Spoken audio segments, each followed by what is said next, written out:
Or older, gambling problem, call 1-800-NEXT-STEP. So, you're ready to propose, huh? Yeah, man. She's definitely the one. What are we thinking about the ring? I got my wife's at Hellsberg. I couldn't recommend a better jeweler. I could use some help with that. Man, go to Hellsberg. I had no idea how many details you need to consider. Did you know you can get a natural or lab-grown diamond? I didn't. Figure out what she wants. Trust me, they'll make it happen. Start your story with Hellsberg. Shop in store or at hellsberg.com. Superstar Car Wash has extended our best deal of the year. Lock in 30% off for 12 months on a Super Protect Unlimited membership. Splurge elsewhere, save here, and treat your wealth before it's gone. Visit our website for details. AM 1060 KDUS Tempe Phoenix and KSLX HD2 Scottsdale Phoenix.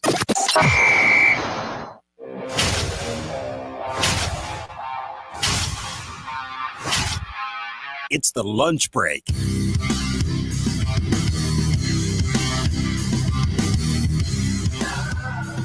January 9th, 2026 is a Football Friday edition, a playoff Football Friday edition of the lunch break right here on KDUS AM 1060. Chris Schubert with you for the next 2 hours. Producer Evan, fresh off of a Fiesta Bowl that I think it went well. You had a good time out there at the Fiesta Bowl. You are sporting a brand new Fiesta Bowl hat today. Tons of fun. You had a good time? Great time. Yeah, it was a great time. Great time doing the show with Rooster. We did the sports zoo live down there. It was awesome. And then got to go into the game, watch from the press box, go down on the field after. A great way to kick off your football weekend. It was. It started with a great game. And for everybody who watched, what a great game to watch. Yeah, fantastic game that we'll get into probably a little bit later on in the show when we talk about the other college football playoff semifinal, the one that's going to take place this evening. That's going to have, I think, major impact on the Arizona Cardinals and their 2026 draft plans. And speaking of the Arizona Cardinals, that is where I would like to start today's program as we continue to sit back, wait, and watch them attempt to hire their next head coach. Time for our top story of the day. It's the Daily Special.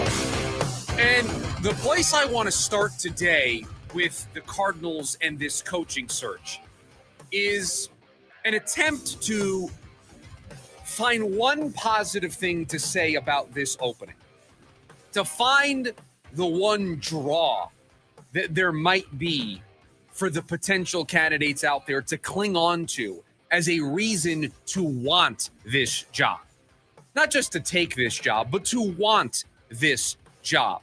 And I'll admit, it's not going to be my strongest argument. It's a little flimsy, but I do think it does have a non-zero level of impact on whether or not a coach is going to take this job. And it is one word: choice. Because unlike in some of the other openings across the league, there is a choice here with the Arizona Cardinals. There is an ability for whoever takes this job. Insert your favorite candidate here, whether you are like us here on this program, Mike McDaniel or bust. Maybe you like Robert Saleh. Maybe you want Clint Kubiak. Maybe you want Mike McCarthy.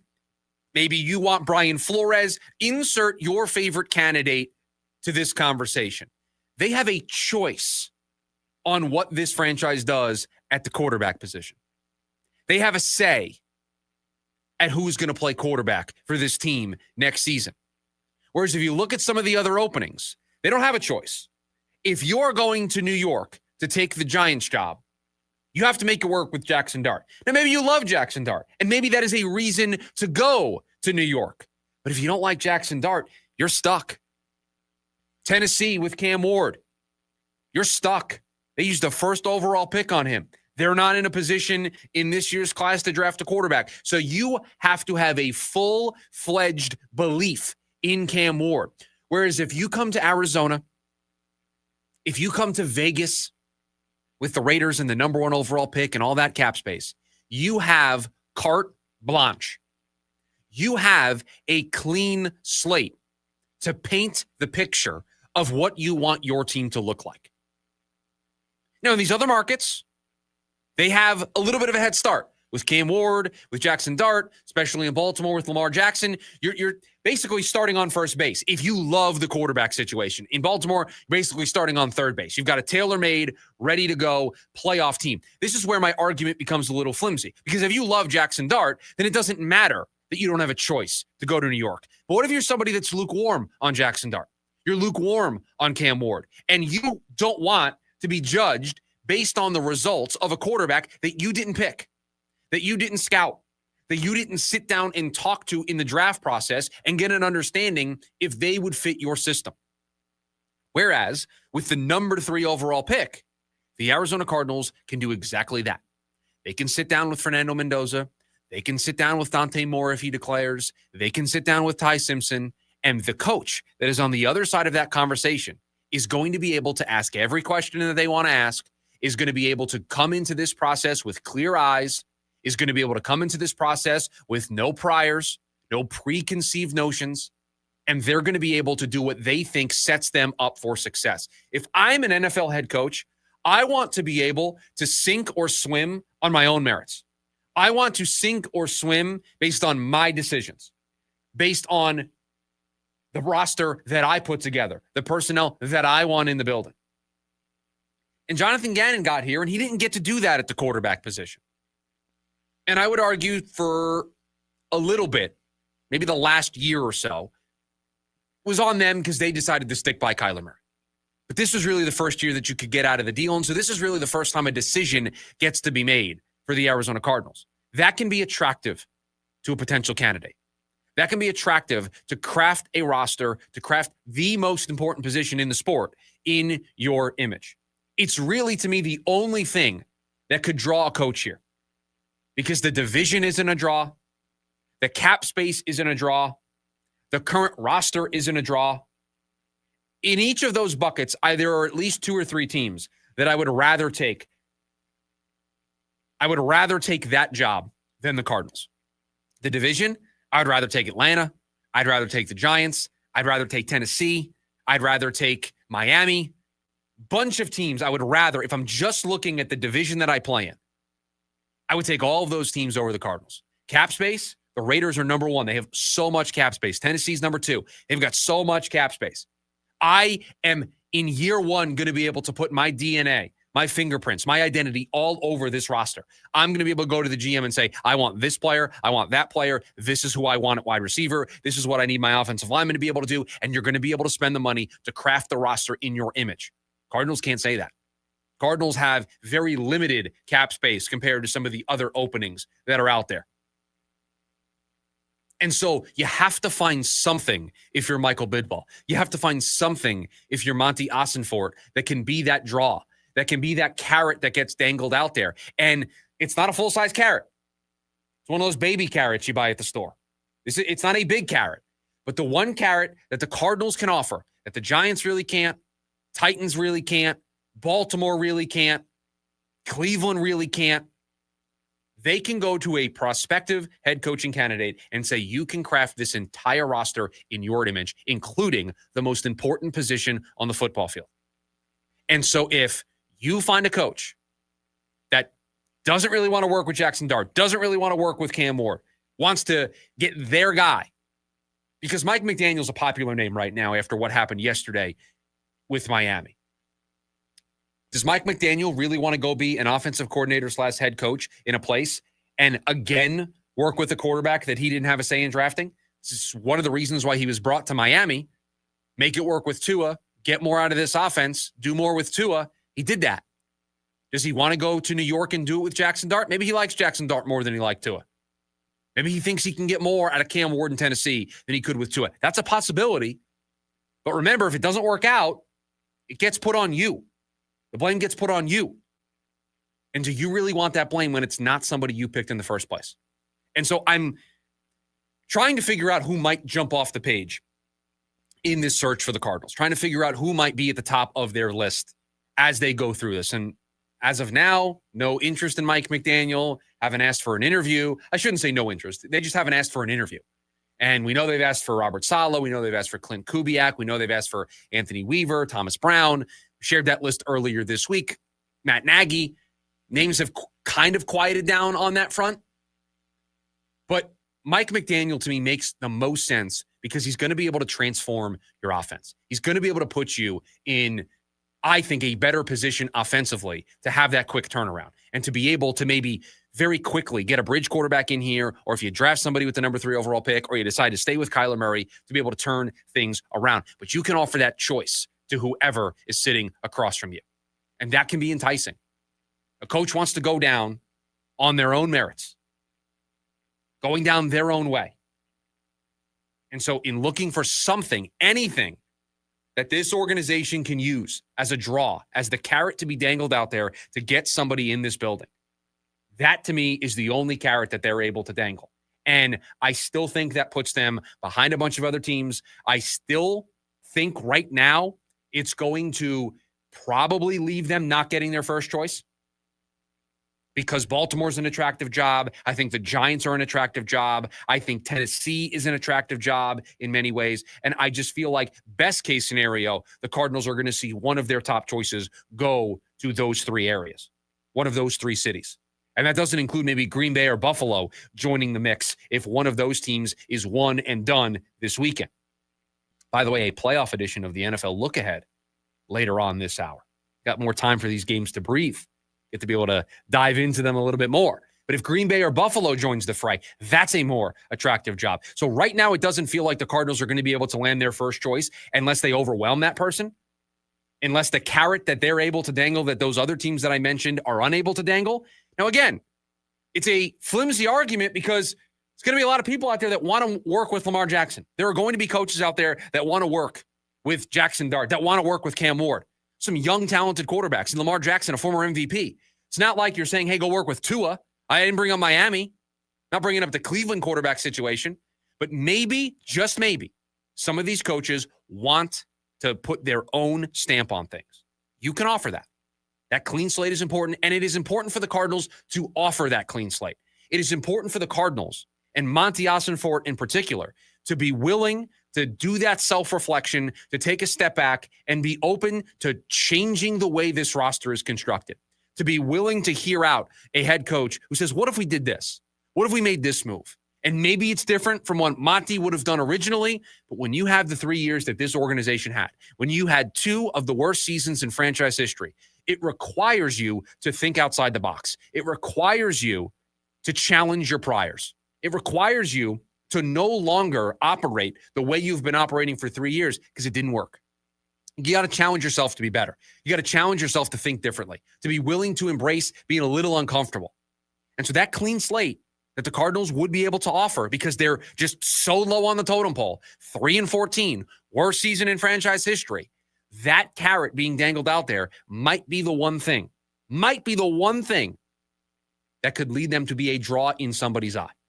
Do I think it's going to make them the draw in somebody like Robert Saleh's eye or Mike McDaniel's eye? I'm not sure. I do worry about them missing on their top choices. But it is the carrot that they can dangle out there that I think is going to land them a decent candidate when all is said and done. 480-864-1060 is the phone number for you to join us here today on the program. You can also join us over on the KDUS AM 1060 YouTube channel, where we are live streaming the show over there as well. When we come back, he's played only 30 minutes, yet he is generating trade interest already. That's next, the lunch break, KDUS AM 1060. You're listening to The Jim Rome Show. The Lane Kiffin reinvention arc went from one of the truly feel-good stories in the game to him once again becoming public enemy number 1. I have no issue with him leaving. It's how he left, burning all bridges yet again. You strung Ole Miss along. You turned it into a complete circus, and then you were bent when they wouldn't let you coach them in the playoff? Get out of here with that. It's natty or bust for you at LSU, Lane. The Jim Rome Show, 1 to 4 p.m. Monday through Friday, here on KDUS AM 1060. This holiday season, make sure your plans include a sober ride home. Before the party starts, make sure you have a safe way home. Call a sober friend, taxi, or rideshare, because buzz driving is still drunk driving, and drunk driving can land you in serious trouble. Don't ruin the holidays. Plan ahead and get home safe to avoid a DUI. For more information, visit drivesober.az.gov. This message is sponsored by the Governor's Office of Highway Safety. It's frustrating when people intervene on you but they have problems of their own. It's like when someone sends you a text, but the text comes from their email address. I hate this. Your name at iCloud, they FaceTime you from their email address? Are you calling on a child's iPad? Emmy-winning comedian John Mulaney announces his new tour, Mr. Whatever. Celebrity Theater, Friday, March 6th. Tickets on sale now at etix.com. Listen up, truck buyers. This is your warning before you overpay. If you're shopping lifted trucks online, you better know this. Most prices you see are not real. They leave out the lift, the wheels, the tires, the tint, then crush you with tens of thousands in add-ons when you show up. Not at Unique Trucks on East McDowell Road. We do business different. Go to uniquetrucks.com because the price you see there is the final price. Lifts included, tint included, tires, wheels, accessories, all included. No hidden fees, period. Find a comparable truck anywhere in the valley. We'll beat the price guaranteed. We work with every bank and credit union. Pay top dollar for your trade and accept all credit. Here's how easy it is. Call 888-8-LIFTED. Make your best deal right now on the phone, and we'll deliver the truck to your door anywhere in the Southwest. Test drive it in your neighborhood. No obligation. Stop playing games. Shop UniqueTrucks.com. Call 1-888-8-LIFTED. That's Unique Trucks on East McDowell Road or online all the time at UniqueTrucks.com. The correct way of doing business. On approved credit plus tax, title, license, and $4.99 doc fee. Jim, I'm here with your Rome Report. Hey, can we stop with all this nonsense about how the Baltimore Ravens did head coach John Harbaugh dirty? Just stop. Harbaugh is a great coach, but stop acting like the Ravens made some knee-jerk reaction, like some seriously dysfunctional organization. No names mentioned. The Jets, the Raiders, the Giants. The Ravens aren't that. In fact, they're one of the best organizations in the entire sport. Great owner, great GM, great quarterback. Speaking of which, Harbaugh won a total of 3 playoff games with his 2-time league MVP and future Hall of Fame quarterback. So not only did they underachieve greatly this year, but they have been for years. Yes, it was a tough call, and Harbaugh is a great coach and has been a great steward for that franchise, but that was 100% the right call. The risk is not in moving on from Harbaugh. The risk is in keeping him. They already made the wrong call in keeping him over Mike McDonald. I'm Jim Rome. O'Reilly. Check engine, ABS, or maintenance light on? Take the guesswork out of your warning lights with O'Reilly Veriscan. The service is free and provides a report with solutions verified by ASE certified master technicians. And if you need help, we could recommend a shop for you. Ask for O'Reilly Veriscan today. O'Reilly Auto Parts. This is the story of the one. As the purchasing manager at a manufacturing plant, she knows the only thing more important than having the right safety gear is having it there when you need it. That's why she partners with Grainger for auto reordering, so her team members can count on her to have cut-resistant gloves on hand, and each shift can run safely and efficiently. Call 1-800-GRAINGER, click Grainger.com, or just stop by. Grainger, for the ones who get it done. Join in on the Sports Zoo with Dave Rooster Bierstein. I think the officiating this year was one of the worst overall jobs in big moments on nationally televised games. It took baseball a couple big plays, but they finally decided that was the right move. That when they would show a replay at first base, Andy, and everybody after one replay would know in an instant of a second, oh, that guy was safe, that guy was out. I hope that's the one thing about the NFL in the offseason. That's got to change, Andy. Live weekdays from 5 to 6 p.m. here on KDUS AM 1060 and on the KDUS 1060 app.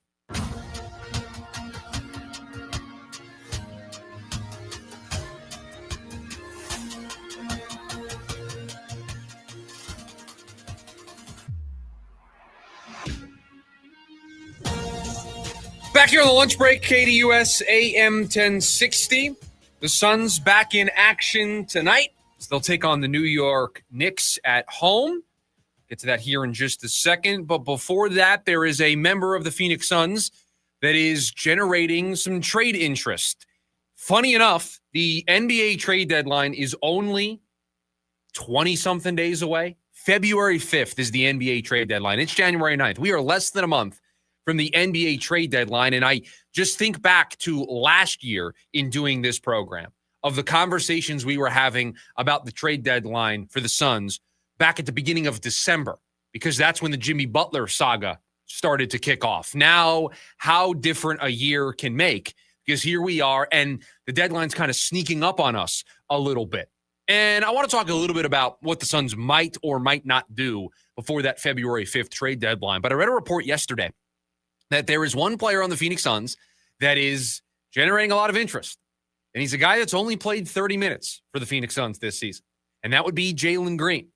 The Bucks reportedly have inquired about Jalen Green's availability, and they were told, very similarly to the way the Lakers were told publicly by Matt Ishbia, that Dillon Brooks wasn't available. They were told not happening. At this point, not trading Jalen Green if you're the Phoenix Suns. And let's be honest, why would the Suns entertain trading Jalen Green? Off to a great start this season, 20-plus wins, the talk of the Western Conference. They're going to surprise us all with where they finish. They're going to exceed expectations, and they've done it all. And they've only seen 30 minutes of a player that they coveted back in that trade of Kevin Durant. Now, yes, Jalen Green was used in that trade mainly to make the salaries match. But this is a young player who's 23 years old. You can move him down the line. There's no rush to make a move right now for him. Why not see, truthfully, how he would fit into what this team is trying to do so that you can go into the summertime and know what you have in him? Because if you're going to trade him right now, you're basically trading him on your priors. Because the 30 minutes that he's played for you hasn't changed your mind. You're trading him based on the way you felt about him in the summer. And with a team that's playing as great as they're playing right now, I think he would impact their ability on the offensive end. He would make their offense a lot better, which is, I think, the thing they're going to need here if they're going to keep the gas in the tank here down the stretch. And so there's just no rush to do this. It doesn't help them in any way. What are they going to get for Jalen Green that's going to help them right now that Jalen Green wouldn't be able to provide? They can go out and get a power forward. They can go out and get a veteran power forward somewhere, and it won't cost a whole lot. It just makes no sense to entertain the idea of trading Jalen Green right now when you've seen him play 1.5 games for you. And it also just feels like his value would be at an all-time low, right? Like who wants a guy who hasn't been healthy all year? Obviously, there are teams that want him, but are they willing to actually pay what the Suns probably value in Jalen Green? This is a guy, you said it best, you traded Kevin Durant for, right? Like he was part of the Kevin Durant deal. And while Dillon Brooks has been great and been a huge part of that deal, he wasn't the big ticket item. Jalen Green was. So you have to see more before you give a full deal out there, unless somebody's willing to really overbuy. But let's be honest, with what Jalen Green has dealt with this year from an injury standpoint, you imagine teams are probably buying low as they ever have. It does feel like teams would try to be buying on the cheap here, right? They would be trying to get a discount on a player that they still believe in. And there's so much untapped potential. A reminder, he's 23 years old. And so for me, I don't want to make that move right now without seeing what I have in him. Now, if he comes back and he stays relatively healthy and you get a full second half of the season with him, and in the summertime you decide he isn't a fit for this team, then I can understand making the move in the summertime. And you know what? This organization, this new brain trust, they've deserved they deserve the opportunity to make that trade. They deserve the benefit of the doubt to make that trade if they want to make it in the summertime. But if I'm them, I want to see how he fits, because if Jalen Green fits in a major way alongside Devin Booker, kind of changes the outlook a little bit. You've played as well as you've played without him. If you're able to get to another level with him, now all of a sudden, you don't have to hit on every single draft pick. You don't have to go out there and make a big splash, because you've kind of created your new big two with Jalen Green and Devin Booker. That's not to say I think Jalen Green's going to be able to be that player. I don't know. But don't you want to find out? Don't you want to spend some time with him on the court? I mean, imagine trading for him in the summertime. He plays 1.5 games for you, and you trade him by the deadline. It just feels weird. It feels like an awkward thing to do. Now, doesn't make sense. I trust this organization. So if that's what they decide to do, they decide to do it. But to me, what fits more with the alignment of this organization is to see him play this year and then make a determination in the summertime. And that's the other thing, too, is you have to remember, yeah, they are ahead of schedule than I think we all thought they would be. But this is not a season of we're going to win a championship. So this isn't the season, well, Jalen Green can't help now. We should go trade him and see if we can get pieces to help in a playoff run. That's not what this year is. It's about acquiring assets. It's about acquiring talent. Jalen Green has talent, and there is plenty of untapped potential, which you touched on. This guy, when on the floor for the Suns, was a dynamic piece. Dynamic. In 30 minutes we saw, it's hard not to get excited about what you saw.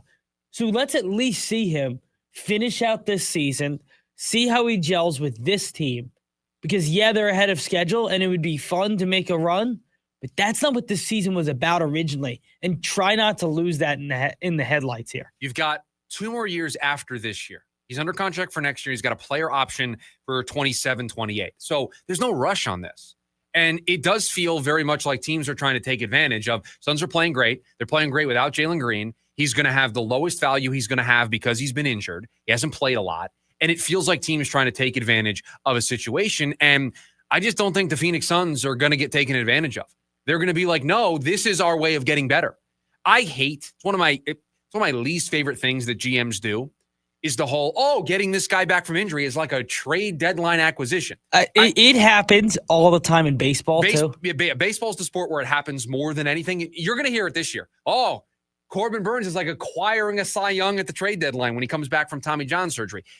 I hate that argument because he was on your roster to begin the season. You were expecting him to be a part of your team, and then he got hurt. So him coming back from an injury shouldn't change the way you look at your roster. But I can understand why you would think that way with the way this team has played this year, that they've done all of this without him. They could be better with him, and getting him back, you want to see what that looks like, and you don't want to go out and trade for somebody that complicates that. They're already going to have a bunch of complications when he comes back of who goes to the bench and how they divvy up the minutes and what the rotation looks like. That's going to be a big-time job for Jordan Ott. That's going to be a big puzzle for him to try to solve once Jalen Green gets back into the fold. And does he come off the bench at first? That might be best for Jalen Green to stay healthy, to keep the momentum rolling for the starters. That might be the best thing for all parties. But I expect Jalen Green to be back in the starting lineup at some point. So how do you divvy it up? Yeah, and you said it best. Like, there's going to be a feeling out process of this beginning part when Jalen Green gets back. That's going to happen naturally. And for those that are immediately going to jump in and be like, maybe they should have moved him, remember, there's going to be a feeling out process if you make a trade, too, and have to plug somebody into either the starting lineup or into the rotation. I imagine Jalen Green will come off the bench for 3 games maybe, then try to work him back into the starting rotation. And to be honest with you, I've seen them play at least 30 minutes of basketball with Jalen Green. It looked really good. And it looks really good. So I don't have nothing to come off of, right? Like I have something where I thought the Suns started the season well, and they integrated Jalen Green for 2 games well then. So why can't I think that they would repeat that process? I know we're deeper in. You've played more games. All of that is a huge factor, but I've seen them integrate Jalen Green before. Why can't they do it again? What also works in their favor when it comes to Jalen Green and his re-emergence in this lineup is Jordan Ott now has more games under his belt. He's got a better feel for his roster. So it might actually be easier now than it would have been early in the season when Jordan Ott's still learning the players. He's still learning how he wants to divvy up the minutes. He's learning what the best rotations are, the best matchups are, depending on the opposition, depending on where we are in the game. Hey, if we're down, this is the lineup I want to have out there. If we've got a lead that I'm trying to pad to be able to put things on cruise control, this is the group I want out there. In the early part of the season, he's figuring all of that out. And I don't want to say that it's completely perfect, buttoned up, the puzzle's completely put together, but he's got a way better idea of how he could put Jalen Green back in there and not upset the apple cart and keep things rolling and keep things flowing. Whereas early in the season, it would have been a problem. If Jalen Green's not going to get traded, what might the Suns do at the trade deadline? And I think they're going to look to add. I think they're going to look to be a small-time adder at the deadline. Maybe adding some depth at the guard spot to protect him if Jalen Green can't stay healthy the remainder of the season. Power forward is something that everyone is pointing out because some more size there would certainly help, give you some depth there. I don't think they're going to do anything splashy. I think they're going to want to ride this out, continue to evaluate. What's going right now is working really well. It's gotten them to this point where they're a surprise team in the Western Conference. I do worry about them pulling a Cardinals and not adding enough, but I do think they're going to make smart additions to this roster to try to make themselves better. And it does feel like there's a tightrope, right? Because early in the year, you heard about a possible addition of Sabonis. Like, that was a quick rumor there on Twitter. Jonathan Kuminga in the summertime. Those, to me, wouldn't make sense. They wouldn't make sense for the way this team has played and what you're trying to build. To me, you've made those moves before. You've made the splashy moves. It didn't work.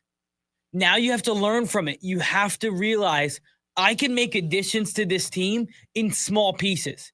This team doesn't need that much to get to the hump that we're talking about. Being the 5th seed, being the 6th seed, being not a play-in team and a playoff spot contender in the Western Conference, because they're there. And you only need a few little pieces, but you can't sit back and do nothing because it sells to the players, it sells to Jordan Ott and the staff. You don't believe in what they've done this year, and you can't have that. And there's just no evidence that would show us that that's the belief in the building, right? There's everything but confidence in what this team has done so far this season. They've been excellent, and they've been supported in a big way. And you've got Matt Ishbia coming out and saying, Dylan Brooks isn't going anywhere. There's been everything in a supportive manner for this team so far this season. And also because of what they've done in the past couple of years financially, they're not going to be able to make any big splashes. They're just limited in what they're able to do. So it's going to be those shrewd on the margins type moves that aren't going to be sexy. They're not going to be splashy. They're not going to be the top moves that get talked about on NBA Countdown, but they're moves that probably will be able to make the Suns a deeper, more well-rounded basketball team. And that's what this team needs to be. I don't need them to sell the future. Right? That's the most important thing for me. Don't sell the future. Become more well-rounded. Add depth. We've talked about scoring depth. I think Jalen Green will add that.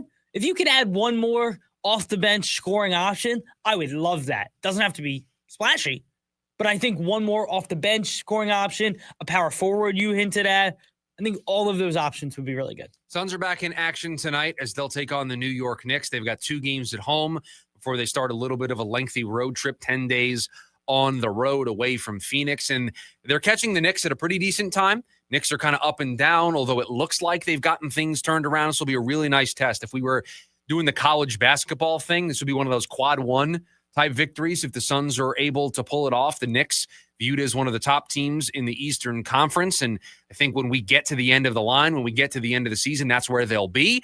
And so you get a chance to take on Jalen Brunson and the New York Knicks tonight. Should be a really good test. Looking forward to that one. 480-864-1060 is the phone number for you to hop in and join us today here on the program. When we come back, it is a wild card weekend edition of the NFL Look Ahead. We'll preview all of the playoff action here this weekend. We'll get to it next. It's the lunch break, KDUS AM 1060. ASU women's basketball continues right here on KDUS AM 1060. Join the Lady Sun Devils as they make their way over to Texas to take on TCU. Head coach Molly Miller knows how to get the most from her team and is looking for another win on the court this Sunday. Join Jeff Munn on the call live from the Lone Star State. It's ASU versus TCU, a pregame at 2:30 p.m. and tip-off at 3 right here on KDUS AM 1060, online at KDUS1060.com and on the KDUS 1060 app. A night you don't want to miss. Avenged Sevenfold. Good Charlotte. North America Tour 2026. Talking Stick Resort Amphitheater. August 27th. Avenged Sevenfold. Good Charlotte. An epic night of music. Get tickets now at livenation.com. Don't miss Avenged Sevenfold and Good Charlotte, part of the America First Credit Union Concert Series. You won't believe everything I just saw. I went to Disneyland, and it was the 70th celebration. First, I went to Mickey Mouse Clubhouse Live, and I danced with Goofy. I even got Dad to do the hot dog dance. He's not bad, actually. At night, I saw this parade. Everything was glowing. There were all these lights and colors. Sorcerer Mickey was there, and Lightning McQueen. Oh, then I went to this giant water show with all the Inside Out characters. And I was like, whoa. And then my parents were like, whoa. Oh, and guess what? Bluey and Bingo are coming for real life. Make memories that last a lifetime during the 70th celebration. From Paint the Night Parade returning January 30th to World of Color Happiness. And with Bluey and Bingo coming soon. Happiness is everywhere at the Disneyland Resort. Visit Disneyland.com for details. Nothing can stop us now. What's that song that goes ba-da-da-da-da-da? You mean la-di-dee-dee-dee-dee-dee? No, he's talking about bum, bum, bum, bum, bum. No, that's not it. All right, guys, we don't have time for this. Furnaces are breaking down, and we promise we'll be there in one day. That's it. With Alaskan AC service guarantee, we'll arrive in one day or your repair is free. Oh, that song. One of my favorites. If you have a problem today, Alaskan AC will get to you within one day. If we don't, the whole repair is free, no matter how much. So good, people are singing about it. With Alaskan AC service guarantee, we'll arrive in one day or your repair is free.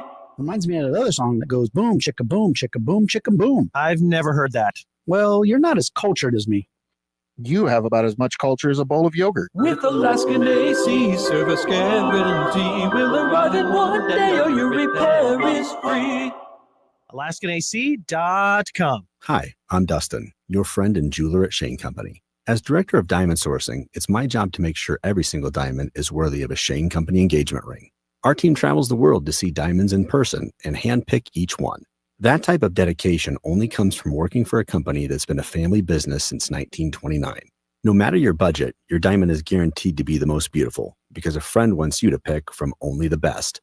Drop by your store or shaneco.com and see for yourself. Shane Company, your friend and jeweler. The Dan Patrick Show. You got Seattle figured out? I'm trying to. I said that defense is unbelievable. They run the football, but what's it come down to? Sam Darnold is going to have to prove to all of us in a big game he can play big. Now, you can say that game against San Francisco, he played big. He didn't. His defense did and his running game did. We did this with Lamar Jackson. We do this with Josh Allen. There are certain quarterbacks where we go, okay, prove it. Weekdays, 7 to 10 a.m. on KTUS AM 1060.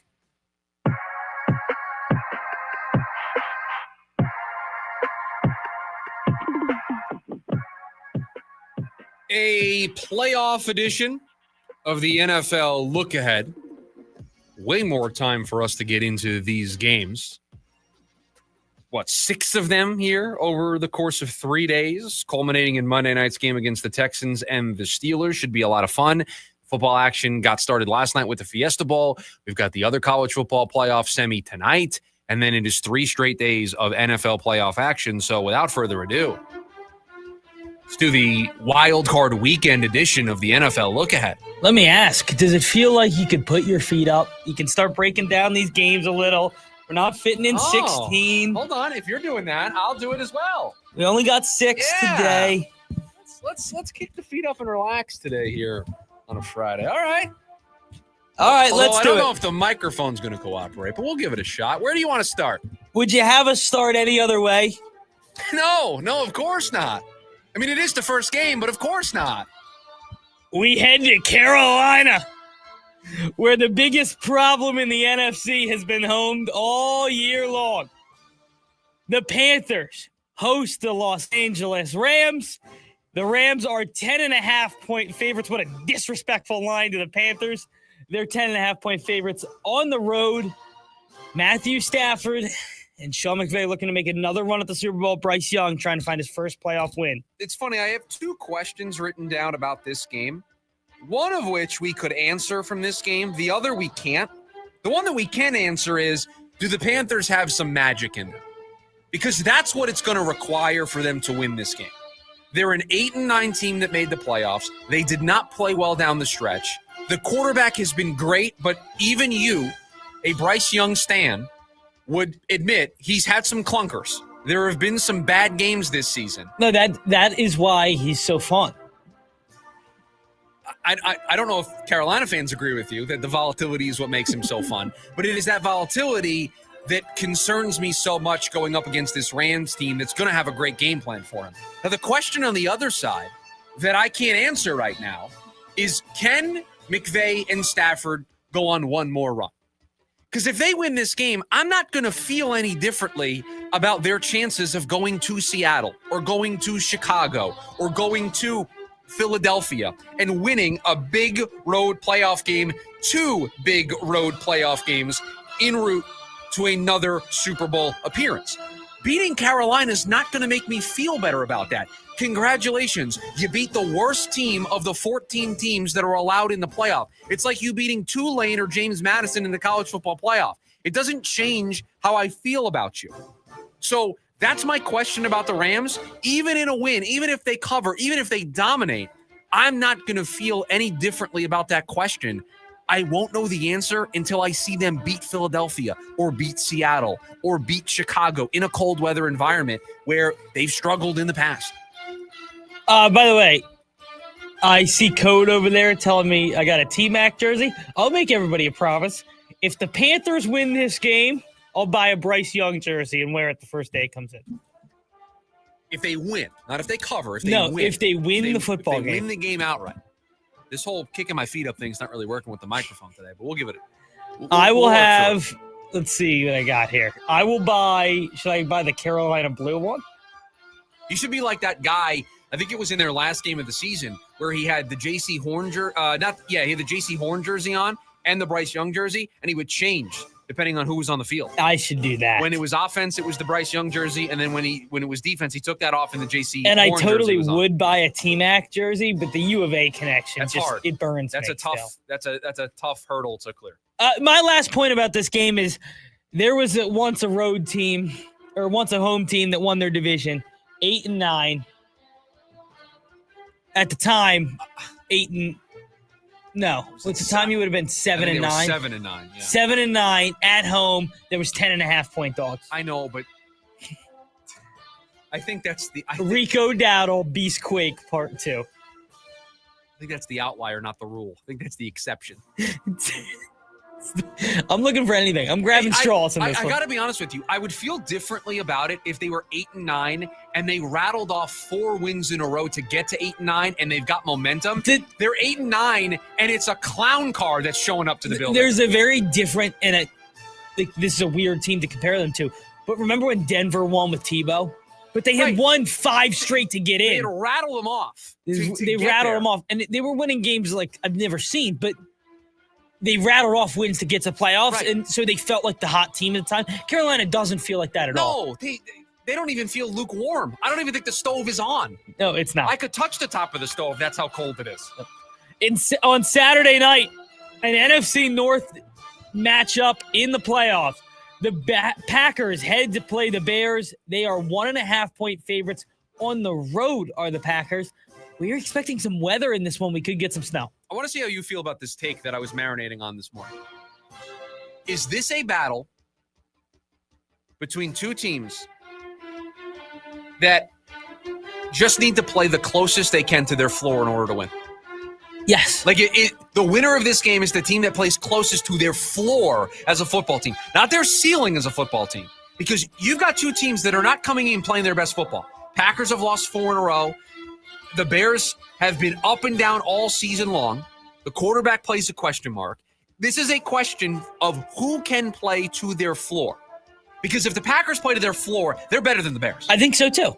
Where if the Bears play to their floor and the Packers continue to struggle like they've had for the last 4 weeks, Bears will win this game comfortably. It'll be a 2-score game in the fourth quarter. Now, part of the Packers slide in recent weeks has been, since Micah Parsons has gone down, that defense wasn't what it was early in the year. Obviously, that makes sense. But what is the Packers' new floor? It feels like a Michael Parsons injury has set a new floor. They also missed Jordan Love, too, so I think it's a little unfair to put it just all on Parsons. But yes, it's from that moment that the slide started to happen. But Jordan Love hasn't played in every one of these games. And so if you get the best version of Jordan Love, I think that allows the Packers to play very close to their floor, and I think they pull the upset. And the other question is, how healthy is he? I do wonder if they needed him to play last week, if he would have. That's the real question. That's kind of my point, right? Like you circle, if they had a really chance to move. I think he would have been out there. I tend to agree. I tend to agree. So I think he's going to be pretty close to 100%, or as close as you can be to 100% in January. Yeah. On Sunday, kicks off with Bills traveling to Jacksonville. Buffalo, a 1.5-point favorite on the road in Duval. as Liam Cohen makes his playoff debut as a head coach. I can't look at this game through any other lens than number 17 for the Bills. I can't even look at it from Jacksonville's side. I tried. Everything comes back to this is the moment for Josh Allen. Like This feels like the start of what needs to be his run. If he loses this game and the Bills lose this game, this is a legacy game for Josh Allen, but it also is probably going to cost some people their jobs in Buffalo if they lose this game. Because Almost everybody. This is your year. There is no Cincinnati. There is no Baltimore. There is no Kansas City. The top 2 seeds in the conference this year are mostly unproven. Yes, they've been great all year, but they're unproven. A year from now, these teams will have a year of experience in the postseason. Kansas City will probably be back. Cincinnati will probably be back. Baltimore with their new coaching staff will probably be back. It doesn't get any easier than this. And let's face it, you should beat Jacksonville. They're a good football team. You should beat them.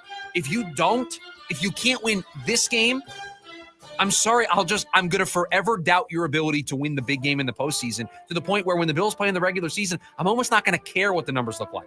I'm not going to care if they go undefeated. I'm not going to care if they win the division. I'm not going to care if they're the 1 seed. Because if you can't do it this year, when are you going to be able to pull it off? They're going to have the same questions that we've seen other teams have before, right? The Chargers with Rivers, when they could have the best, regular season ever. Can we see Rivers really get to the big one? And all of that I just mentioned, it takes up so much oxygen in the room. Like, I can't even talk about how great Trevor Lawrence has been this season. How great Liam Cohen's been as a year 1 coach. He saved Trevor Lawrence's career, basically. There were talks earlier in the year of him being traded. They almost were the 1 seed. There was a path in week 18 for the Jags to be the 1 seed. That's how great they've played this year. I can't even talk about it because everything is about, have you seen the path for the Bills? Have you seen the opportunity for 17? Have you seen what this could look like? It just takes up so much oxygen in the room. Now or never for number 17 in Buffalo.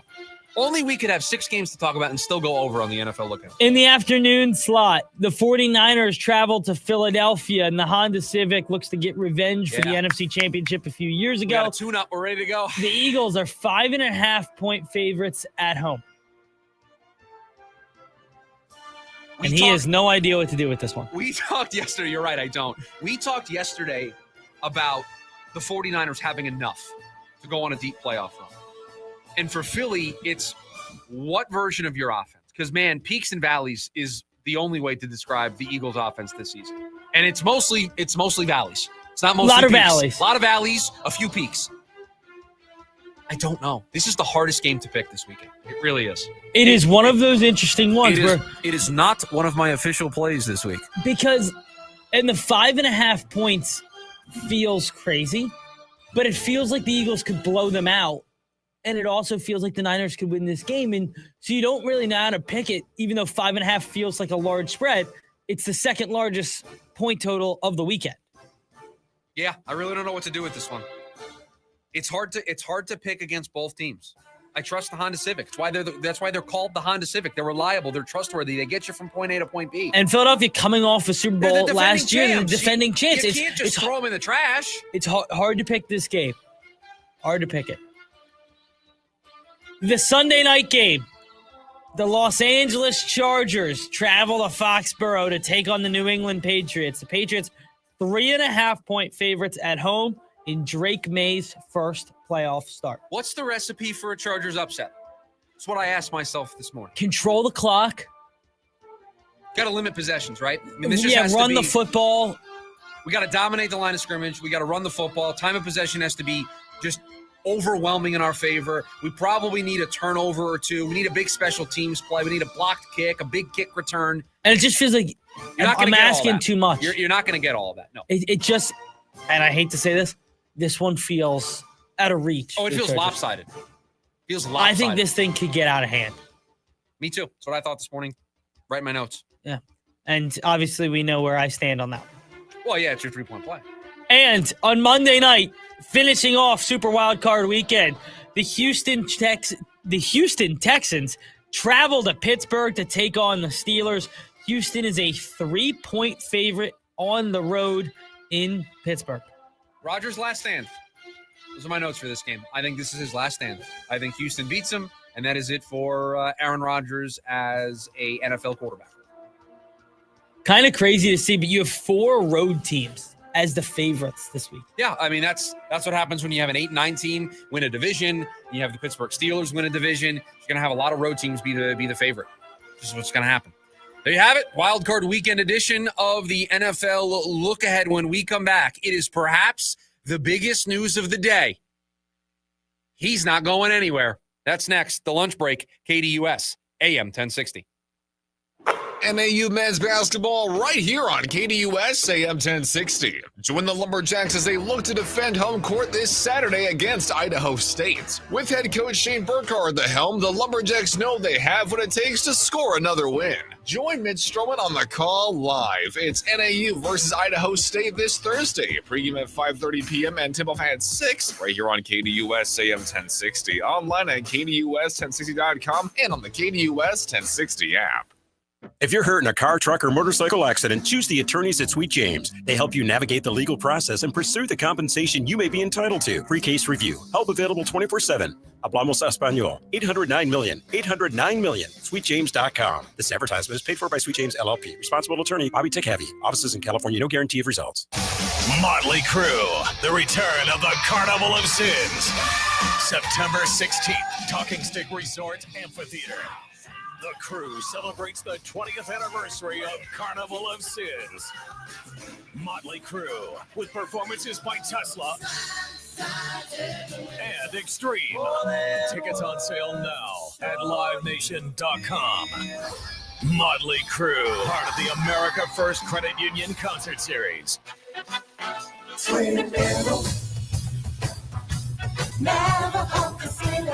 When you want to have so much fun, come to Twin Arrows for a flurry of cash and prizes. The place to come when you want to have too much fun. When you hit the slopes, hit the slots and tables at Twin Arrows. Then stay the night. Rooms only $99 at our AAA 4-Diamond Resort. Twin Arrows. Zenith Steakhouse hits the mark with the finest cuts of Navajo beef. And we're proud to announce we've just received the coveted Top 3 of 2025 award from Business Rate. Talk about hits. The Marshall Tucker Band performs here February 27th. Tickets start at $78. The place to come when you want to have too much fun. Gambling problem? Call 1-800-NEXT-STEP. Twin Arrows. Meineke always treats your car like it's their own. With over 50 years of experience, Meineke's certified technicians will diagnose and fix any issue with precision and care. Schedule an appointment at Meineke.com. Trust your key with Meineke. Meineke, doing car care right. James Out West, your desert destination for sports here in the Valley. Not surprised that the Cardinals aren't in. We fired their head coach. Kyler Murray's probably on his way out. It is what they like to call Black Monday. I'm kind of surprised by the Raheem Morris one in Atlanta. It's only been how long? Year? 2 years. So maybe that one. Pete Carroll gone. I told you from the jump when they hired Pete Carroll, I didn't like the hire. I think he's past his due. Let him go after year one. You might as well have kept the guy you had before and saved a bunch of money. Every other Monday night from 6 to 7 p.m. here on KDUS AM 1060.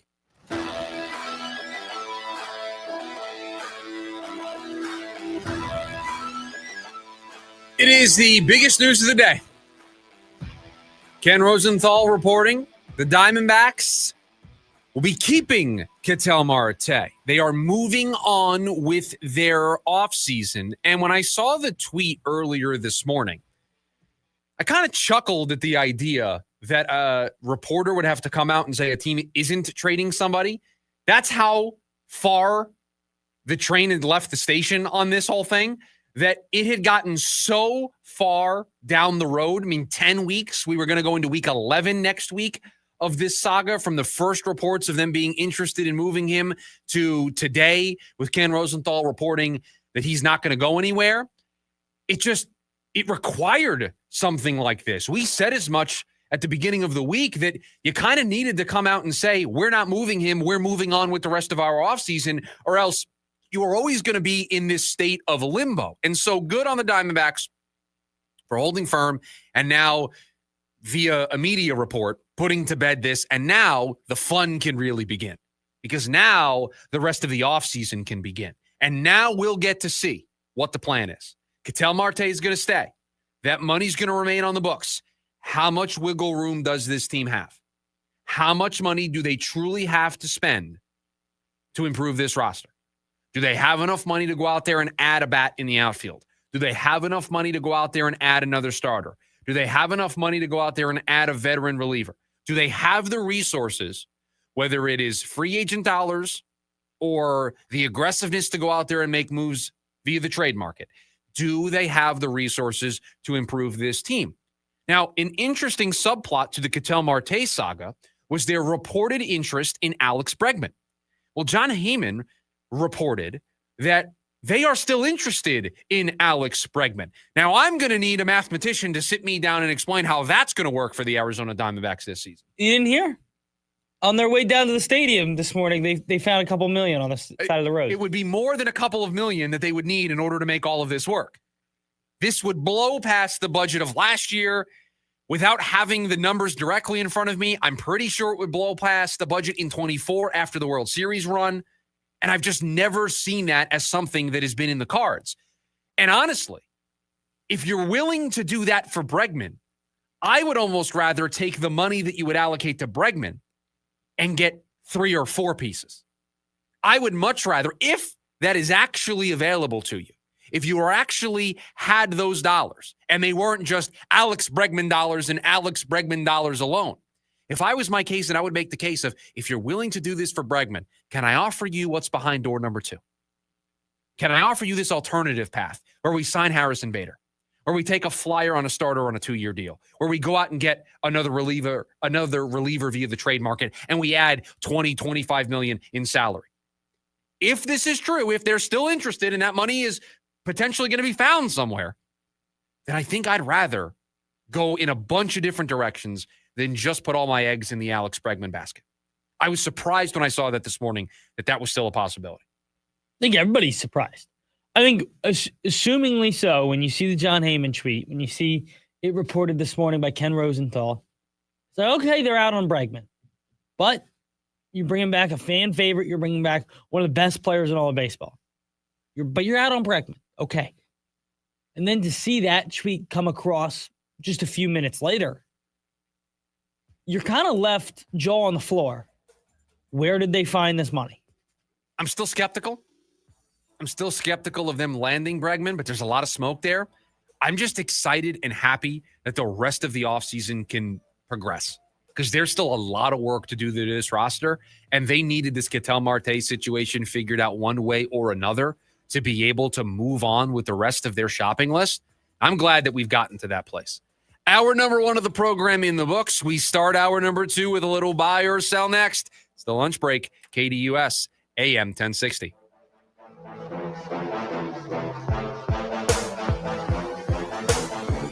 AM 1060 KDUS Tempe Phoenix and KSLX HD2 Scottsdale Phoenix. Life can change in an instant. If you're hurt in a car, truck, or motorcycle accident, everything can feel overwhelming. The pain, the stress, and the uncertainty of what comes next. You don't have to go through it alone. The attorneys at Sweet James understand the physical, emotional, and financial impact an accident can have. They're here to help you navigate the legal process and pursue the compensation you may be entitled to under the law. When you call Sweet James, you're connecting with a team of attorneys experienced in handling serious injury cases. Their work is driven by preparation, advocacy, and a genuine commitment to helping clients seek accountability and justice. Every case is different, and outcomes depend on the specific facts involved. If you've been injured in an accident, call the attorneys at Sweet James for your free case review. They handle everything for you so you can focus on healing. That's the Sweet James advantage. Help available 24/7. If you've been injured, call Sweet James for a free case review. Hablamos Español. 800-900-0000. 800-900-0000. SweetJames.com. This advertisement is paid for by Sweet James LLP. Responsible attorney, Bobby Tick-Heavy. Offices in California. No guarantee of results. The other day, I couldn't find my belt, and my wife found my belt, and as she brought it to me, she said, "Where would you be without me?" And I wanted to say, exactly here without the belt. In fact, I would have the belt because I would know exactly where it was in yesterday's pants on the floor. But now, we're not allowed to leave yesterday's pants on the floor, so I need a National Treasure-style map to find my one lousy belt. Seth Meyers, live on stage, Saturday, March 14th, Talking Stick Resort. Tickets are on sale now at TalkingStickResort.com. At Zoo Lights, the Phoenix Zoo has everything you need to celebrate the season. Embrace the holiday spirit as millions of twinkling lights transform the zoo into a winter wonderland. With over 2 miles of glimmering tree-lined trails, dozens of animal lanterns, and the tallest floating tree in North America, featuring an all-new Lake Lights show. Warm up with s'mores, sip hot cocoa, and swing into fun at Glow Garden. Zoo Lights, presented by SRP. Timeless tradition, endless wonder. Get tickets now at phoenixzoo.org. Take advantage of thousands of dollars in SRP rebates and discounts on energy-efficient home upgrades, like new air conditioning units, windows, ducts, and insulation. Save money on your energy bill while also making your home more comfortable.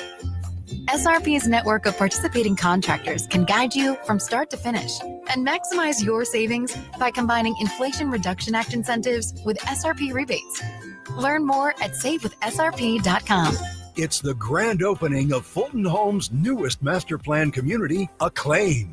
This beautiful community features open spaces, multiple parks, and a large aquatic center. Visit FultonHomes.com. Fulton Homes. You're proud to own. We're proud to build. AM 1060 KDUS Tempe Phoenix and KSLX HD2 Scottsdale Phoenix.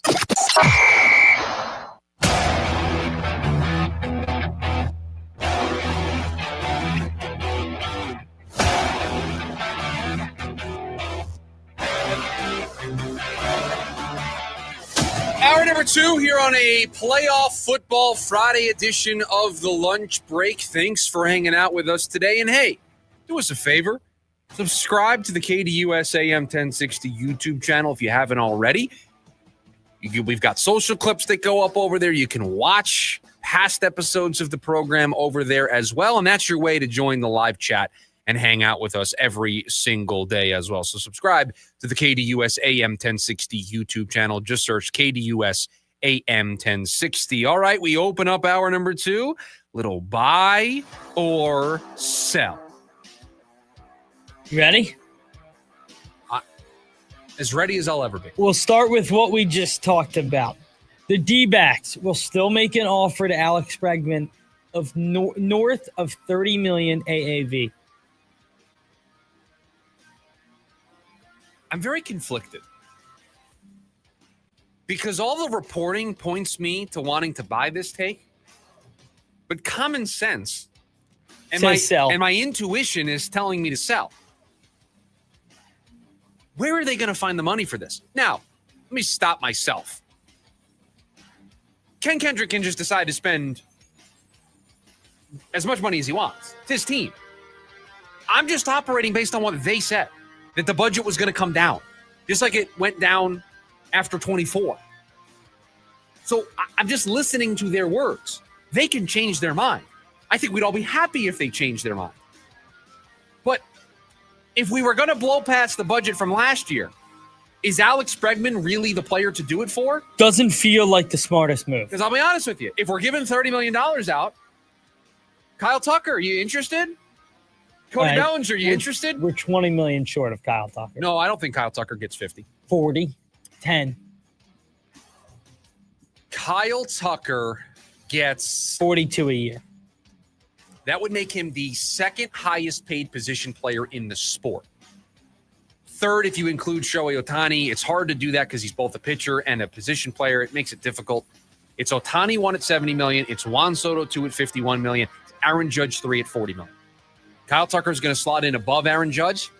Maybe. I'm not so sure. I think so. Bellinger's apparently asking for 36 or 37. Yeah, that's crazy. So if that's what Bellinger's asking for, then yes, Kyle Tucker's going to get $45 million if that's what Bellinger gets. If Bellinger asks for $37 million and gets it, Kyle Tucker will get 45. Bellinger, I think, is getting closer to 30. Maybe 32. Is he worth $30 million? Would you spend $30 million? Cody Bellinger? It would depend on how many years. Would I do a 4-year, $120 million deal for Cody Bellinger? I would. He wants a 7-year deal. Would I do 7 years, $210 million for Cody Bellinger? I would not. And that feels like a crazy contract. So it just depends on where I can get him down to on the years side. But I might have to go to $35 million to get him to take a 3 or a 4-year deal. The D-backs should prioritize outfielders and relievers over signing Alex Bregman. This I agree with. This take I will buy. I like their offense. I think they've got a core 5 of players. I think they've got Ketel Marte. They've got Geraldo Perdomo. They've got Corbin Carroll. They've got Gabby Moreno. Maybe it's more of a core 4. They've got 4 guys that you believe are going to be able to show up to the ballpark every day and produce. They've got enough upside across the rest of the diamond that you can feel decent about getting something out of 1 or 2 of those guys. I don't know who's closing baseball games right now for this team. Think about it this way. How about Arizona finished 4th last year in runs scored per game at 4.88. Yankees, the Blue Jays, the Dodgers, all above them. 2 of those teams played in the World Series, and the Yankees obviously couldn't pitch, but still made the playoffs. The teams below them, Milwaukee in the playoffs, Boston in the playoffs, the Cubs in the playoffs, Philadelphia in the playoffs. It's not till 9 that you get the Mets, who did not make it. The top 8 teams, other than the D-backs, all made the playoffs in runs scored. I don't think they'll be 4th again next year because obviously they lost Eugenio Suarez and Josh Naylor. Right, those 2 guys they traded and then they didn't re-sign them in free agency. But yeah, I mean, they were a great offense last year. You got to protect leads. How many times did we come in here and talk about a blown lead late, scoring 10 runs but still losing? Way more than you should ever talk about a team scoring 10 runs and losing. We did last year for this team. You need to shore up the bullpen. And oh, by the way, 2 of the arms that would help you in that regard are going to miss the first half of the season in Justin Martinez and AJ Puck. You just need a high-end arm out there. They do. Remember when we sat here, gosh, it had to be May maybe, and they had the big comeback in Atlanta?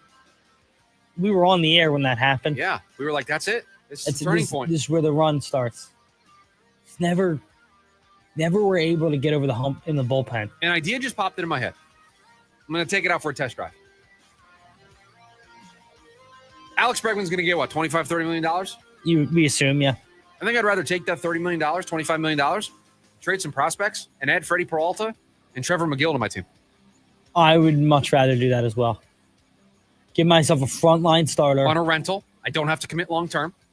And I get a top of the line bullpen arm who was a closer, got moved back into more of a setup role, so you could have him be your closer, and then when Justin Martinez and AJ Puck come back, you could slide him up. You have a choice. You have an option because he's been in those roles previously. Yeah, and the question is, when Justin Martinez comes back, do you want to put him in those high leverage spots immediately? And your way to protect you is add somebody. Is have somebody that can do it. They don't have somebody that can do it. I'm sorry, Kevin Ginkel's not the guy. Ryan Thompson's not the guy. Sorry. Those are not the guys. I like Juan Murillo. I don't think he's the guy.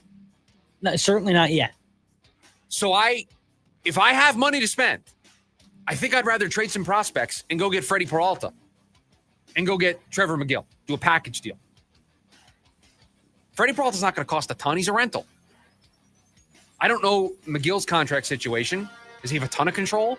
They booted him from the closer's role. I don't know. I don't know the answer to that. I would rather do that than spend the $30 million on Bregman. Am I foolish for saying that? I don't think so at all. I think Bregman's the flashy one. Obviously, Bregman sells seats, sells tickets, puts people in the stands. Let me tell you something. Freddie Peralta's going to put butts in seats. That's an ace. That's a frontline starter. Who, by the way, has pitched alongside Corbin Burns. I was going to say, I've seen those two go on a playoff rush. It works pretty well. Yeah. Freddie Peralta is due $8 million this upcoming season. I have to find Trevor McGill here. Do 4.7 on a 1 year. That's what he's due? Yep. So for $12 million, less than half of what I would need to spend to get Alex Bregman via free agency, all it would cost me was some prospects. Now, McGill's got some control with arbitration. But Freddie Peralta's a free agent. I'd do that in a heartbeat. Now, I don't know what they're asking for, but I'd explore that before I would explore Bregman. Just me. Certainly. The Cardinals will start their head coaching interviews this weekend or early next week. Yeah. Yeah, they've got some scheduled already. They're going to get some guys in the door. They got to just start gathering information. This is an information gathering process just as much as it is finding your next head coach. You're learning about yourself. You're learning about the way you're perceived in the league. You're learning about, because here's what's going to happen. Maybe not in the first round of interviews, but definitely in the second round of interviews, you're going to ask potential candidates who their staff is going to be. That's a list you get to create of names in the sport of potential future coordinators and coaches. You get to learn a lot about yourself, learn a lot about your process. You get to create a database. You haven't done this for 3 years. For 3 years, you haven't been sitting in these chairs making these types of decisions. You basically got to start the process all over again. So the quicker you can start that information gathering process, I think the better it's going to make you when you make your ultimate decision. Now, take your time. Just because you start today doesn't mean you have to make a decision next week. Take your time, get the right guy. But yeah, I would start as soon as possible so that you can start gathering intel on how you're perceived, how these coaching candidates view you, what they think is wrong with you. Because let's just use Matt Nagy as an example, because I don't think he's going to get the job. So you bring in Matt Nagy and you ask him, what's wrong with this team? Well, just because you don't hire Matt Nagy doesn't mean that if he says something that everybody says, you write that down. You're like, this is how we're perceived. This might be wrong. We had 5 different coaching candidates say this thing. We got to look into this. So just because you don't hire somebody doesn't mean they don't provide value to you in this process. So start it ASAP. The Suns will add more than one player at the NBA trade deadline. I'll sell this. I'm skeptical of just how aggressive they're going to be. They may add one player. There may be a player that goes out the door. Although they could trade Nick Richards. And they could get a player back in that deal and then want a separate player someplace else. Maybe they'll move to. I'll buy. When you go back, he's buying now. Sorry. I'll buy. Well, I think they're going to make one move. I think they'll add a power forward. I think that's for sure. I'm big on them adding another guard. I just want to hedge against Colin Gillespie running out of gas, putting too much on Jalen Green's shoulders. I just want one more. Give me another guard. One more guard. Give me one more guard. In the next 5 years, ASU will play in a game like last night with a chance to go to the national championship. Well, they're apparently going to expand the playoff to 16 teams next year. So, yes, bye. Because just everyone's going to get invited to the college football playoff. Where did you see that? Get Up this morning. It was reported that there's a lot of talk and rumblings about expanding the playoff to 16 teams as soon as 2026. You know why. Well, I'll tell you why in my next buy or sell if you're ready for it. Sure. Miami making the national championship is the exact reason why the playoffs expanded to 12. You're the number 10 ranked team in the country, went on a run here. You beat A&M, you beat Ohio State, you've now beat Ole Miss, and you're playing for a national title. Yeah, I mean, the expansion of the playoff was that they weren't getting it right with 4. They weren't getting it right with 4, and you had 5 power conferences. Somebody was getting left out. Those are the 2 big reasons why they needed to expand to 12. They were constantly getting hammered for leaving teams out in the 4-team playoff, whether it was a group of 5 or it was a conference champion in a Power 5 being left out. Hammered over and over and over again. What's the easiest solution? Expand to 12, allow the Power 5 in, automatic to a group of 5. We wash our hands of this, it's fine. What they're learning is that they're still messing it up because their process is still flawed. So what does going to 16 do? Boy, you're not going to have a complaint if you're team number 17. But also, I find it interesting that we wake up today and we're talking about going to 16 teams when there's no SEC teams left in the playoff. Oh, you think it's that? I still think it's the Notre Dame. No, I think SEC's got sour grapes. I think it's I got to be honest with you. I think the argument is Notre Dame. Sure, that's fine too. Because the SEC teams, and yes, the SEC has sour grapes, but in all honesty, like I don't think anybody thought Ole Miss was going to win the national championship this year. They went on a run, and an SEC team beat an SEC team. Ole Miss beat Georgia, period. That's it.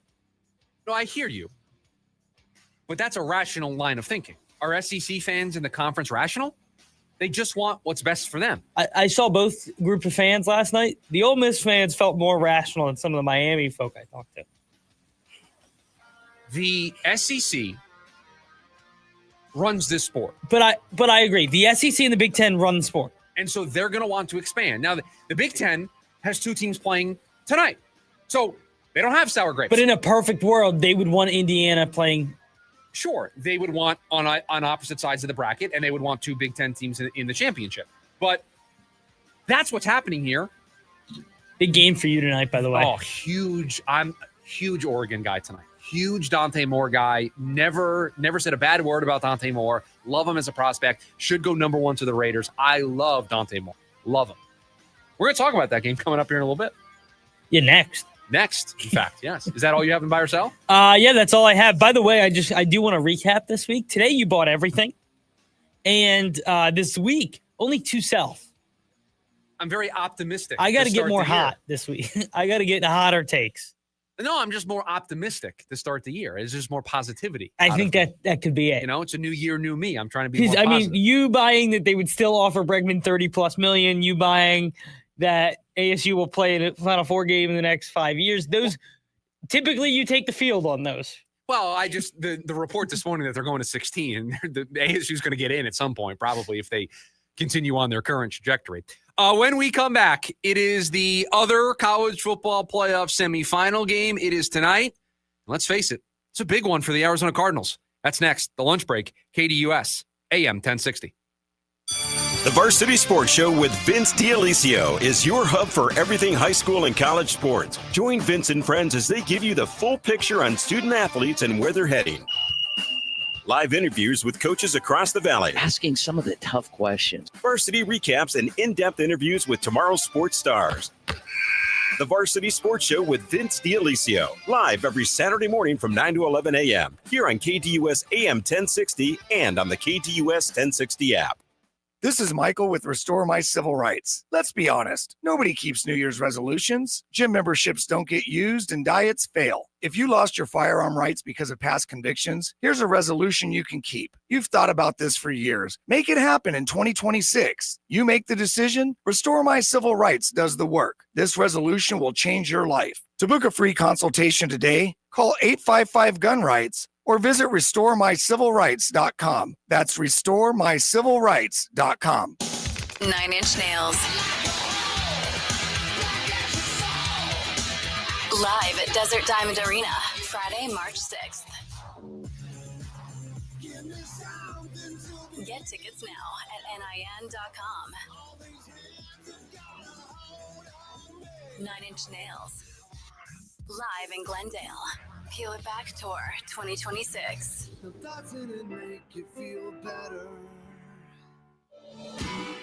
The quality of Fulton Home community is spectacular. Fulton Home communities are wonderful. It's a very comforting feeling. You know, it's kind of seems to be a sense of family. You become friends with people in your neighborhood. When we walk in a Fulton Home model, it always feels like home.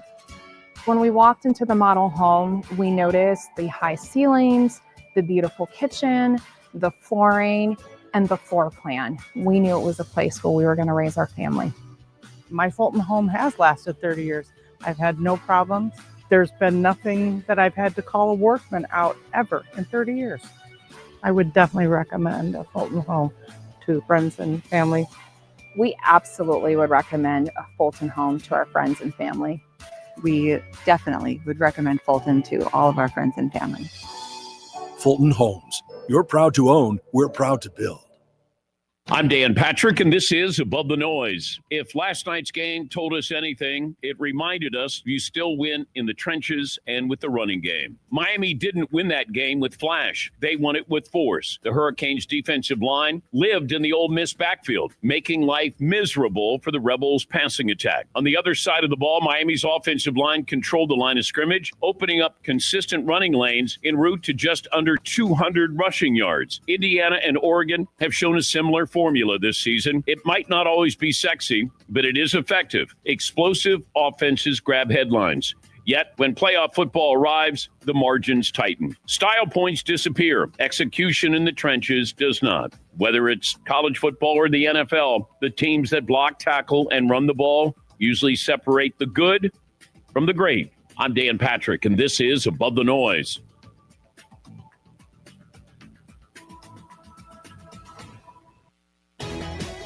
Start the year with a splash of flavor. Heartland Steakco's Reef and Beef Package combines juicy steak and fresh seafood for the ultimate celebration. With the Reef and Beef Package from Heartland Steakco, you will be feasting on Maine cold water lobster, jumbo USA sea scallops, 16-ounce USDA choice ribeye steaks, and 8-ounce filet mignon, delivered straight to your door. Don't wait long, because the Reef and Beef Package from Heartland Steakco will not be around forever. So treat yourself or pick one up as a gift for family, friends, clients, or anyone who loves that true Midwest taste. Ordering is easy at heartlandsteaksco.com. And right now, when you spend $199.99 or more, you'll get free shipping plus $26 off with promo code NEWYEAR26. Give the gift of flavor this year with Heartland Steakco. That's heartlandsteaksco.com, promo code NEWYEAR26. Taste the Heartland difference.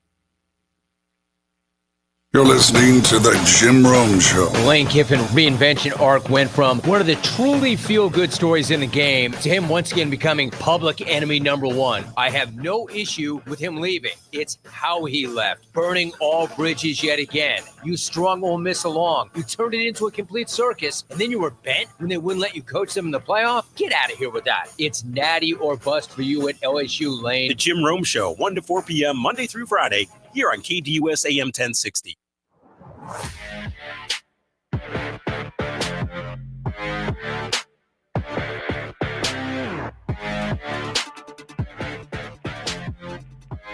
Miami picked up a huge win last night in the Fiesta Bowl, and they're now sitting back, enjoying, celebrating their victory, but they're also sitting back tonight to see who their opponent is going to be in the national championship game. It is Indiana. It is Oregon. It is the best team all season in Indiana. It is a battle of two top quarterback prospects that are potentially in this game battling it out to be the number one overall pick in the 2026 NFL draft, although we don't know what Dante Moore's plans are, at least as of today. But if he does declare, you've got him, you've got Mendoza, you've got Ty Simpson. This is a game that is going to be dissected by everybody that's looking for a quarterback at the top of the 2026 NFL draft. And I do want to get to that storyline here and its impact on the Arizona Cardinals in particular. But this is just going to be a great football game tonight between two great teams. And this is a rematch of two teams that faced off earlier on in the season, a game in which Indiana won pretty comfortably, I might add. Fernando Mendoza, the Heisman Trophy winner. Kurt Cignetti, the storylines there. Oregon with Dan Lanning and Dante Moore trying to get over the hump here in the Big Ten. The storylines write themselves for this game, and it is the biggest test for both of these quarterbacks that they're going to face all season. Stage is the biggest. The lights are the brightest. The entire NFL world is watching. Raider scouts are going to be in attendance tonight. Jet scouts are going to be in attendance tonight. Cardinals are going to have some people there. You bet the entire NFL world is going to have folks at this game tonight to watch these two quarterbacks duel it out. I can't wait for this game tonight. I cannot wait to watch this one. This one's going to be fun. My only concern is I watched Indiana seemingly handle Oregon early in the year, and it was a 10-point game, and it didn't feel like that. It was a pick six late in the game that kept Oregon in it. Mendoza hasn't really turned the ball over too much, but they controlled the line of scrimmage and were able to kind of push around Oregon. But from a quarterback standpoint, there's going to be fireworks. These are by far the best two quarterbacks in the nation. In a combined 27-1 record for these two teams. One loss. It's Oregon's loss to Indiana. That's it. That's the only blemish on anybody's record in this game tonight. And 5:30 tonight. Suns start at 7 o'clock. What gets the big screen? I got to tell you, I think it's the second half. You think the second half gets the big screen? It's a tough sell. It's a tough sell. The Suns, that's a little unfair to the Phoenix Suns to put them on the tablet.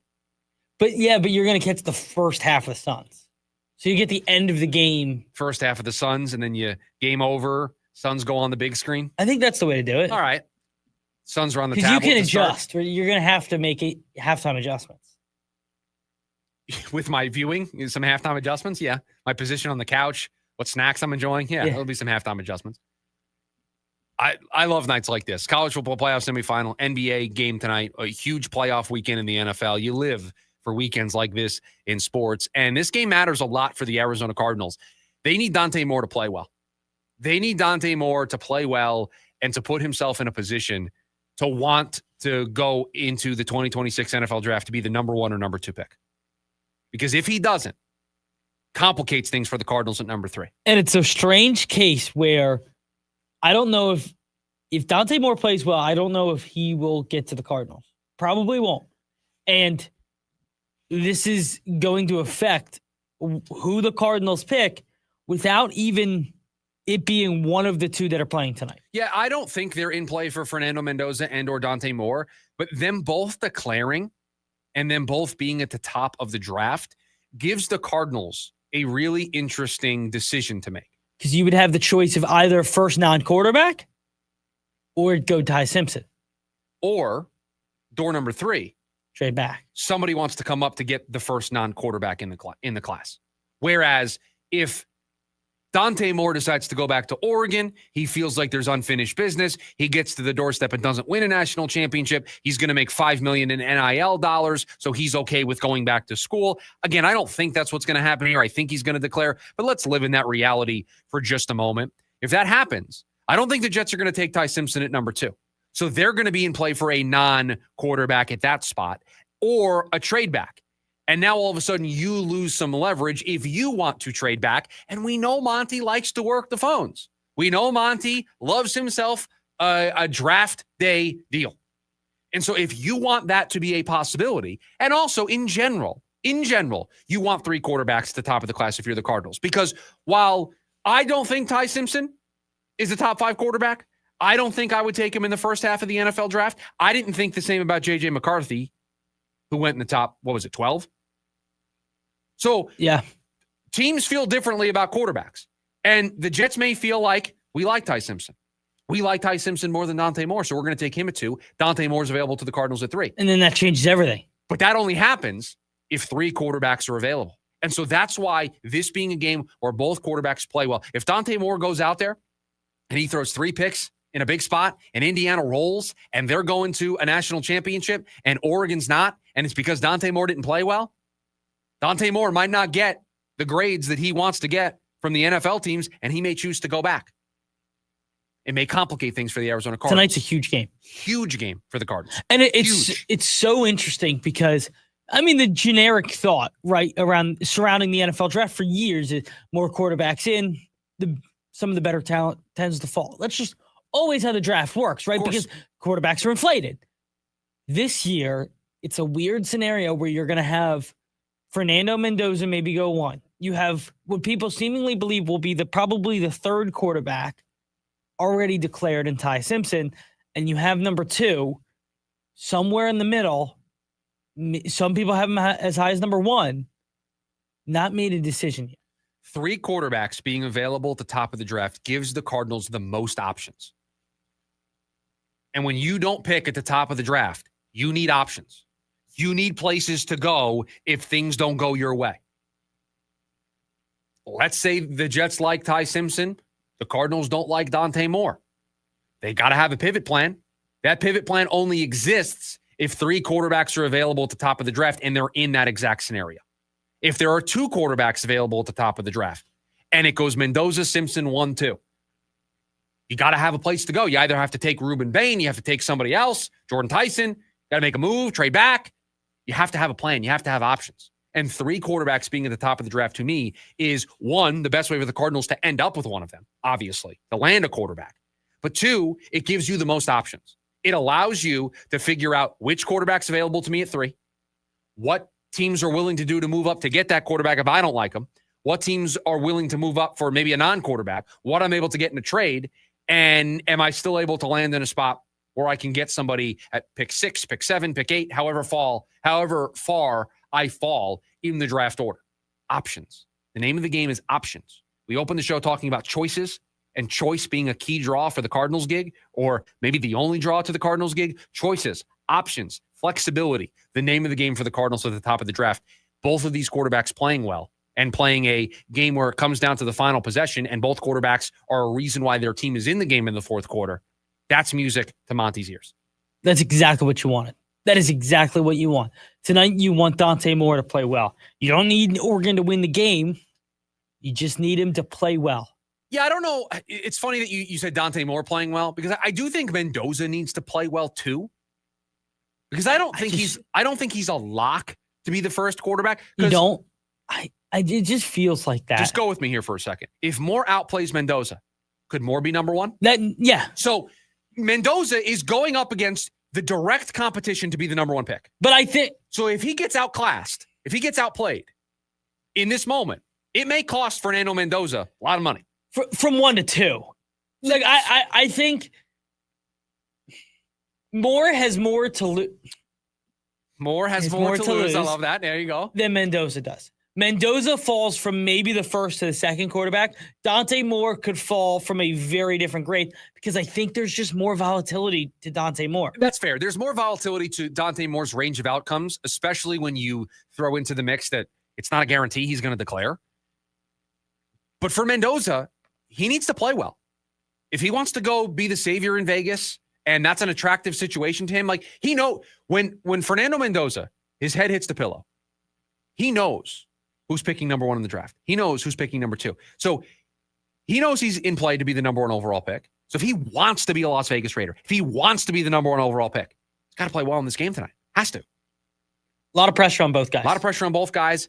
Should make for a very interesting clash. Oregon looks for the revenge. Their only blemish on their schedule all season long is this game to Indiana. They look to get some revenge. Indiana looks to continue their perfect season. A Heisman Trophy winner looks for more moments. And two quarterbacks look to jockey for position at the top of the 2026 NFL draft. And all of it impacts the Arizona Cardinals at number 3. So a game between two universities that have nothing to do with this state have everything to do with what the Cardinals might be able to do in April. 480-864-1060 is the phone number for you to join us here today on the program, or you can hang out with us over on the KDUS AM 1060 YouTube live stream. We need one of you to participate with us. We need a member of Team Listener to make their picks, to battle us here in the first picks of the postseason. It's Wild Card Weekend. Here's how it works. Caller number 2, 480-864-1060. We'll bring you on the air. You'll make your picks, a 3-point play, a 2-point play, a 1-point play. You can take totals and spreads from anything in the NFL playoff weekend, Wild Card Weekend. You can make your picks. We'll bring you on the air. You'll make those. You either tie or beat producer Evan or myself. $50 gift card to Von Hansen's goes to you. That's what you're playing for. You're also playing for a win for a Team Listener. We have the rest of our picks because we made a bunch of them already this week on the other side as well. It's the lunch break, KDUS, AM 1060. Join in on the Sports Zoo with Dave Rooster Bierstein. I think the officiating this year was one of the worst overall jobs in big moments on nationally televised games. It took baseball a couple big plays, but they finally decided that was the right move. That when they would show a replay at first base, Andy, and everybody after one replay would know in an instant of a second, oh, that guy was safe or that guy was out. I hope that's the one thing about the NFL in the offseason. That's got to change, Andy. Live weekdays from 5 to 6 p.m. here on KDUS AM 1060 and on the KDUS 1060 app. They're going to go nuts when he hits this thing. He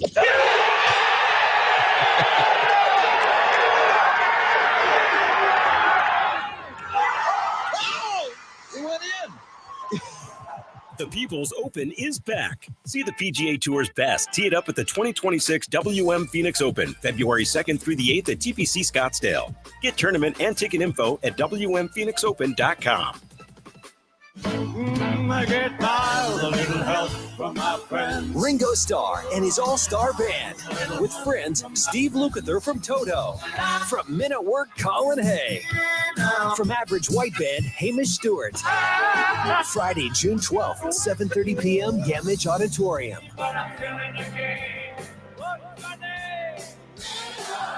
On sale now at Ticketmaster.com. Produced by Danny Zalesko Presents.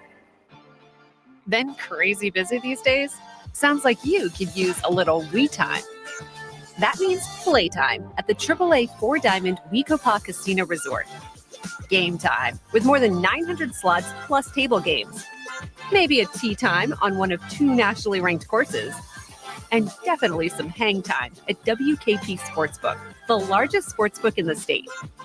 Wekopa Casino Resort. It's we time. Hey guys, if you have low T, it's time to get your edge back. Start testosterone therapy at Red Mountain Weight Loss and get a month of GLP-1 weight loss medications absolutely free. That's a $299 value. Listen, just because you're getting older doesn't mean you have to feel older. Prescription testosterone restores your get up and go, so you'll feel like you're 20 again. Get more muscle with less effort in the gym. You'll also think better, sleep better, and your love life will be better. Look, don't be fooled. Nothing boosts testosterone like actual testosterone. It's a game changer. And if you're looking to lose weight, there's nothing like the combo of testosterone and a GLP-1 medication. It'll burn that belly fat and get you ripped. This month, get free GLP-1 medication, a $299 value, when you start testosterone therapy only at Red Mountain Weight Loss. Book your video appointment today. Go to redmountainweightloss.com or dial pound 250 on your phone. Keyword Red Mountain. Time to get your edge back at Red Mountain Weight Loss. Right now at Del Taco, you can get 2 grilled chicken tacos for just $3.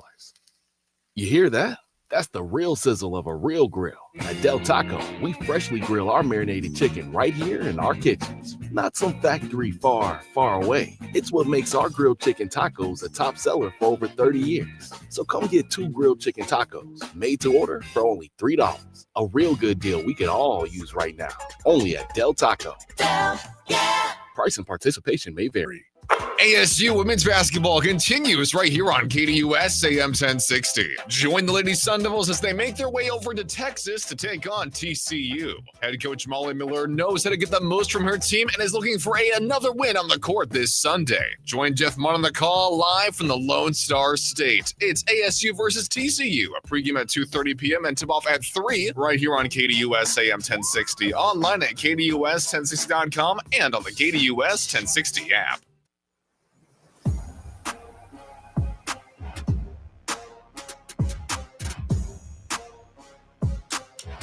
The pick segment here on the lunch break, KDUS AM 1060. Chris Schubert, producer Evan with you. Thanks for hanging out with us today on a Football Friday. Before we get into the picks, I'll still play the music for this. We can officially announce the punishment with everybody. The punishment for who loses the picks. In a leftovers from earlier in the week, I think it was on Wednesday, you shared that there was a fantasy football league that had the punishment that the loser, person that finished in last place, needed to eat the same number of hot dogs as Joey Chestnut before they could eat another meal. Correct. Which was 71. So we're taking this and we're putting a small tweak to it. We are going to do the same thing, meaning that you have to eat the same number of hot dogs as Joey Chestnut. But we are going to give a time frame in which it needs to be done. It's a week, 10 days. That's we're still working on. But you can eat other things. You just have to, once you start, you have a 7 or 10 day time period. I think we agreed on 10, right? 10 days to eat the 71 hot dogs. So you can eat other things, but just remember, that's going to make it a little bit more difficult to eat the 71 hot dogs. I actually think this could be more challenging now that we've added that in there. That you could eat other things? That you can eat other things. Yeah, I think it makes it impossible. You almost can't eat other things. You almost just have to eat all hot dogs. You just have to eat all. I have not cleared this it with just the wife, gives by the you, way. It just gives you an open to that. If something comes up and you can't eat that hot dog, you can eat something else. Like if there's an event you have to go to where there will be other eating. I got to tell you. Oh, and there's one other tweak. You can eat the hot dog with other stuff. Yes. So a example that I will mention is if you want to have a hot dog with mac and cheese, because I know some people will put hot dog in their mac and cheese. You can do that, and that will count towards the hot dog. Yes. So you have a 10-day window to do it. You can eat other things. You can use other things with the hot dog. You want to put ketchup on it, whatever you want. But you have to have 71 dogs. You have to have 71 dogs. Which is an abbreviation. This guy has to eat it like Joey would. Yeah, I'm sorry. That's not for us. I have a family. I have a wife. I have a daughter. They are not. I'm not going to be able to do that. So this is the way we're going to be able to do this on the lunch break that I think is going to keep us safe. We're going to be safe. It's going to be fun. Well, it is a grueling punishment. One of us is definitely going to be safe because one of us is not going to be doing this. The other is going to be posting this on social media channels. 2-point lead for me going into the pick segment. This is a big 3 weeks for me. I really can't stress that enough. Huge, because I'm feeling great. I come in with a 2-point lead. So even if you have a good week this week, it might only draw us even. It might only give you a small lead. I just got to be perfect. Just got to be perfect. You got to go 6 for 6. Michael says nightmare. Listen, it's a punishment for a reason. It's not going to be. Michael, in solidarity, you can do it with us. And by the way, we said you can start it at any point, so you can prepare how you need to prepare. Like you could go on a 3-day fast. Like for example, the Super Bowl is going to be what, second week of February? Yeah. I go on a vacation a month later.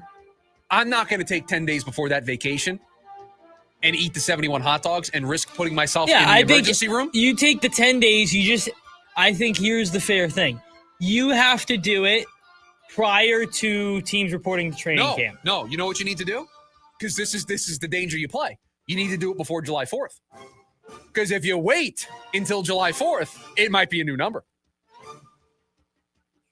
Because there'll be another hot dog eating contest. And if you eat 72, now you got to do 72. Yeah, I like that. All right, I like that. Got to do 72. No, so, Michael, we have 10 days. So it's not 10 hot dogs a day. It's 7. It's 7. 7.1. That's way more manageable. And it's and we said with bun or just the hot dog itself?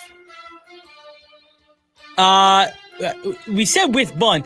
I think if you eat it with mac and cheese, I'll substitute that as your bun. All right.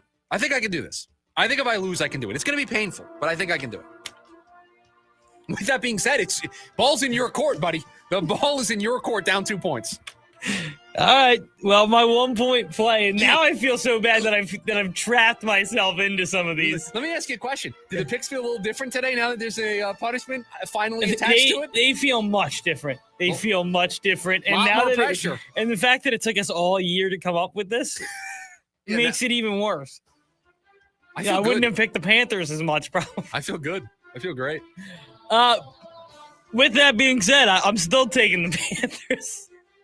My 1-point play this week. Give me the Carolina Panthers plus the 10.5 at home. 10.5 is a lot of points in a playoff game. Remember that the Panthers beat them and outgunned them to do it. I don't know how much I trust the Rams outdoors. I don't know how much I trust the Rams in that defense. I know we talked about Carolina not playing their best football going into the playoffs. Well, neither have the Rams. Give me Carolina plus the 10.5. I don't know if they win outright, but I sure think they cover that spread. My 2-point play. It's the only one we don't know already. I went up and down the list. Because I'm so confident in my 3-point play. And with the weather in Chicago, I have no idea. That game is a coin flip. So we're writing that go one either off. way. Right now, one off. I love Buffalo. I love Buffalo minus the 1.5, but I gotta tell you, it's gonna hurt you. I think that you took Buffalo. I did. I took Buffalo. So then I thought I don't want to take Buffalo, and I put my eggs in the same basket. Give me the Eagles minus the 5.5 because I need to make up some points here, and I can't keep pushing this down the line. Give me the Eagles minus the 5.5. This could be a blowout. This could also be a Niners win. I don't know on this game, but I'm certainly more confident the Eagles win this game than I am that the Bears win or the Packers win, or I am that the Jags could upset the Bills. So therefore, I went with the Eagles minus the 5.5. And my 3-point play. We've known this since week 1 of the regular season. Week 1 of the regular season. It's all code says putting all your dogs in the same bun. Not putting all your eggs in the same basket. I love it. That's really good. I love the listeners getting involved. Yep. And my 3-point play. It's been since week 1. The New England Patriots minus 3.5. It's not about the Patriots. It's about a career big game loser in Justin Herbert, who went to an organization that has never quite won the big game. Justin Herbert had a chance to go to the college football playoff. All they had to do was beat Arizona State here. Jaden Daniels, Brandon Ayuk, left sideline. That game, over. He threw 3 picks. All they had to do to get in the playoffs was beat the Raiders on Sunday night. The lowly Raiders lost to Derek Carr in overtime. Couldn't get it done. They got the ball first. And last time, the 2 last times he's been in a playoff game, he had a 24-point lead at halftime and lost it to a Doug Peterson-led Jacksonville Jaguars.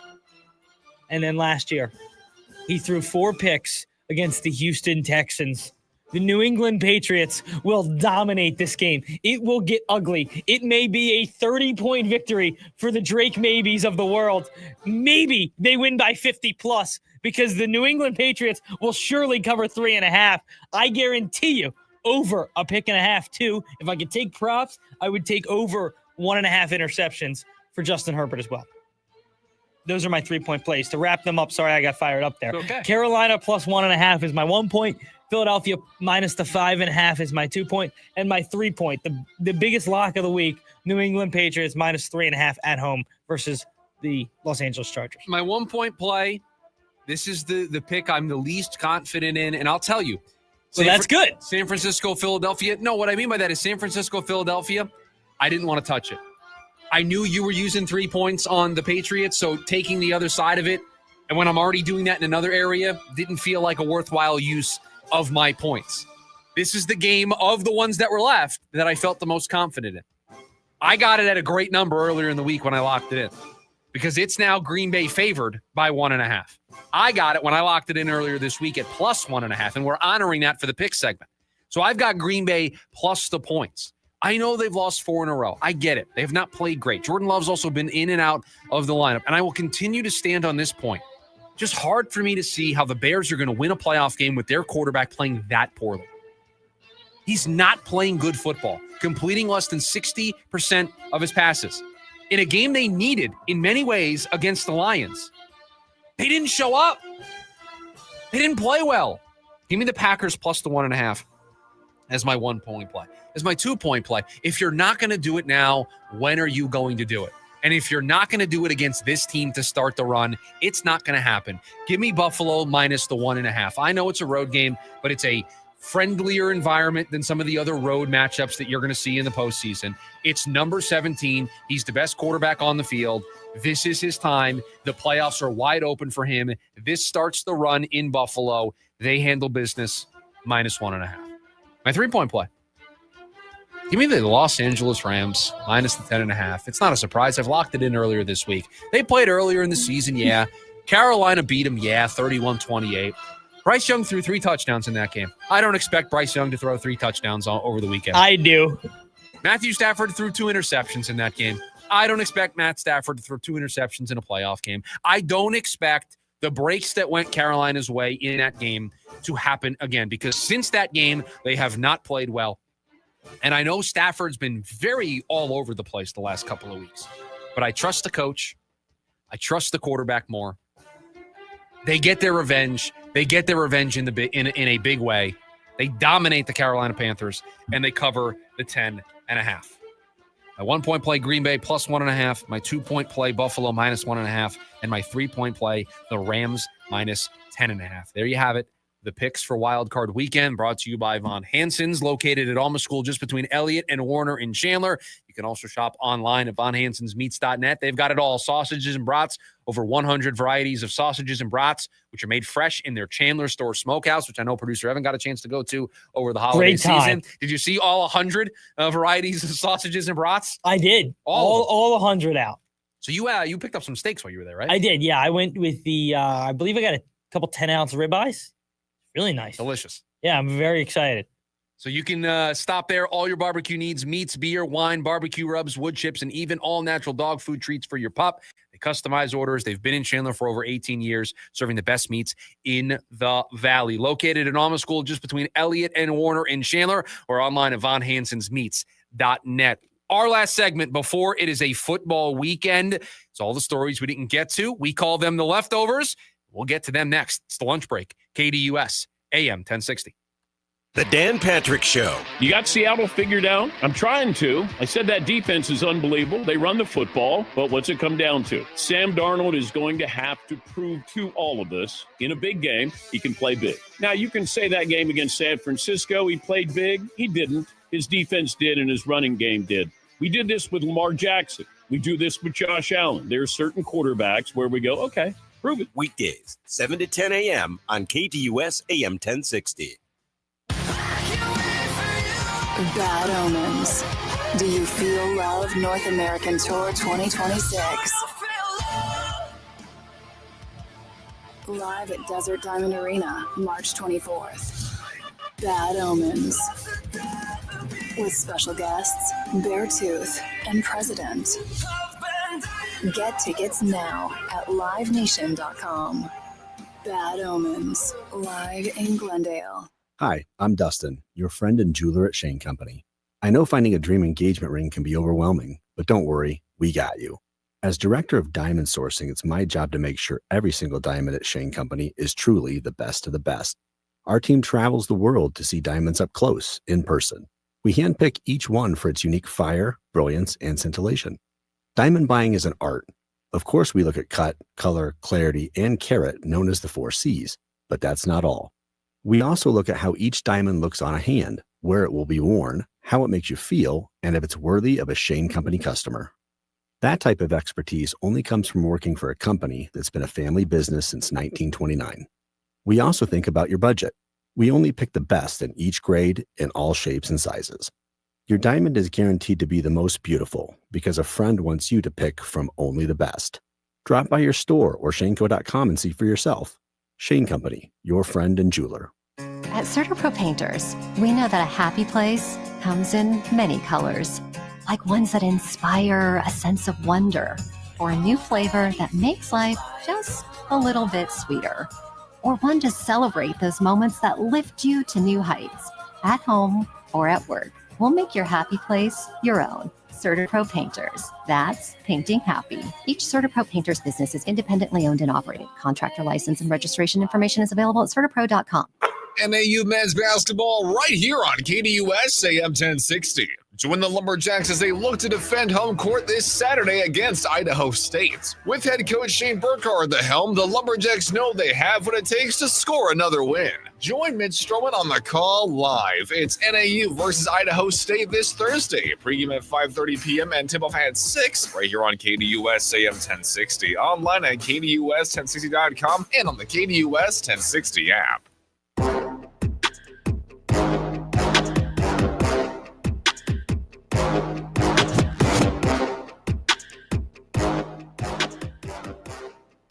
It's almost the weekend. Jim Rome coming up next. Got a big slate of action here over the weekend. We got NAU men's basketball tomorrow, 5:30 pregame, 6 o'clock tip right here on KDUS AM 1060 when they take on Idaho State. And then you got ASU women's basketball. They'll take on TCU Sunday afternoon, 2:30 pre, 3 o'clock tip right here on KDUS AM 1060. All right, producer Evan, all the stories we didn't get to throughout the course of the program, the leftovers. It is a Friday. It is a weekend. What do we have to get to? Okay, so we've talked about all of the college football games, but one of the bigger stories in college football has been the Damon Williams situation.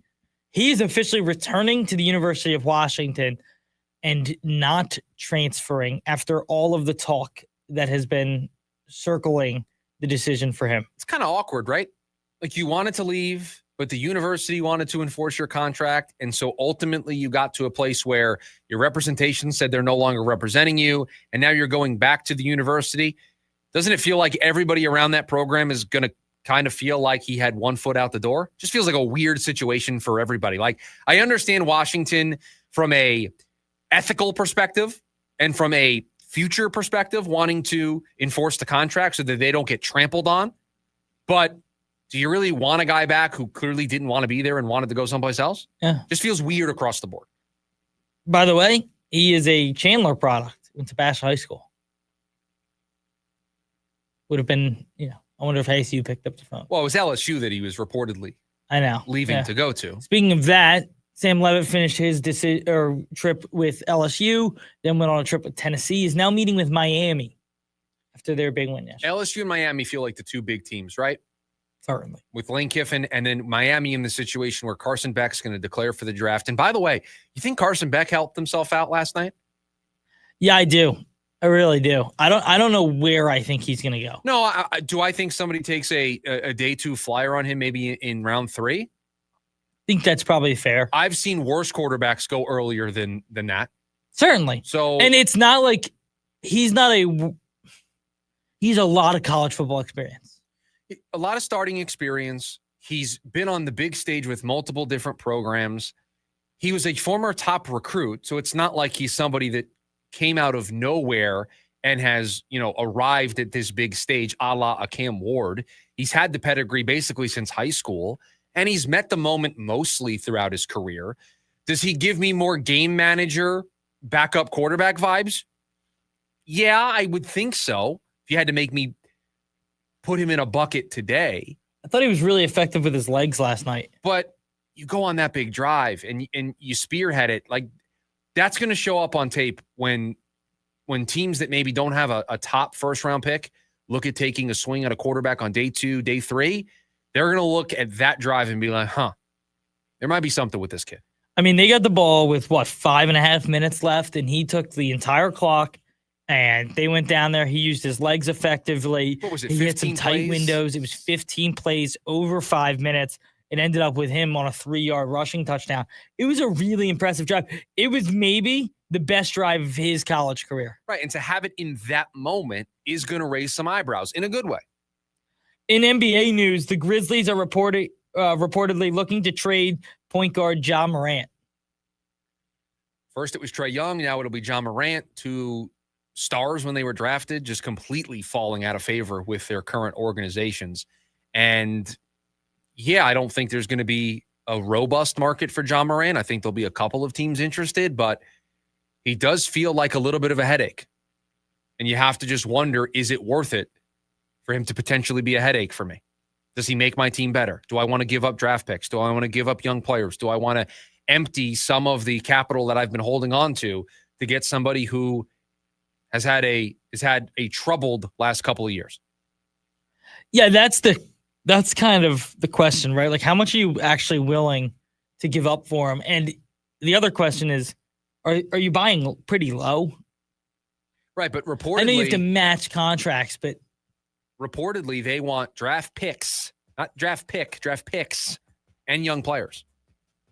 I just don't know how much they're going to get. I just don't know how many teams are going to be in a position to do that. And who thinks that Ja puts them over the top? So how many teams have what Memphis is looking for and want Ja Morant? What does that Venn diagram look like? How much crossover is there? It's maybe a handful of teams. It's going to do it for us here. Jim Rome, he's coming up next. Producer Evan, thank you for all that you do. Everybody, have a great rest of your Friday. Have a great weekend. Stay safe. We'll talk to you on Monday. See you.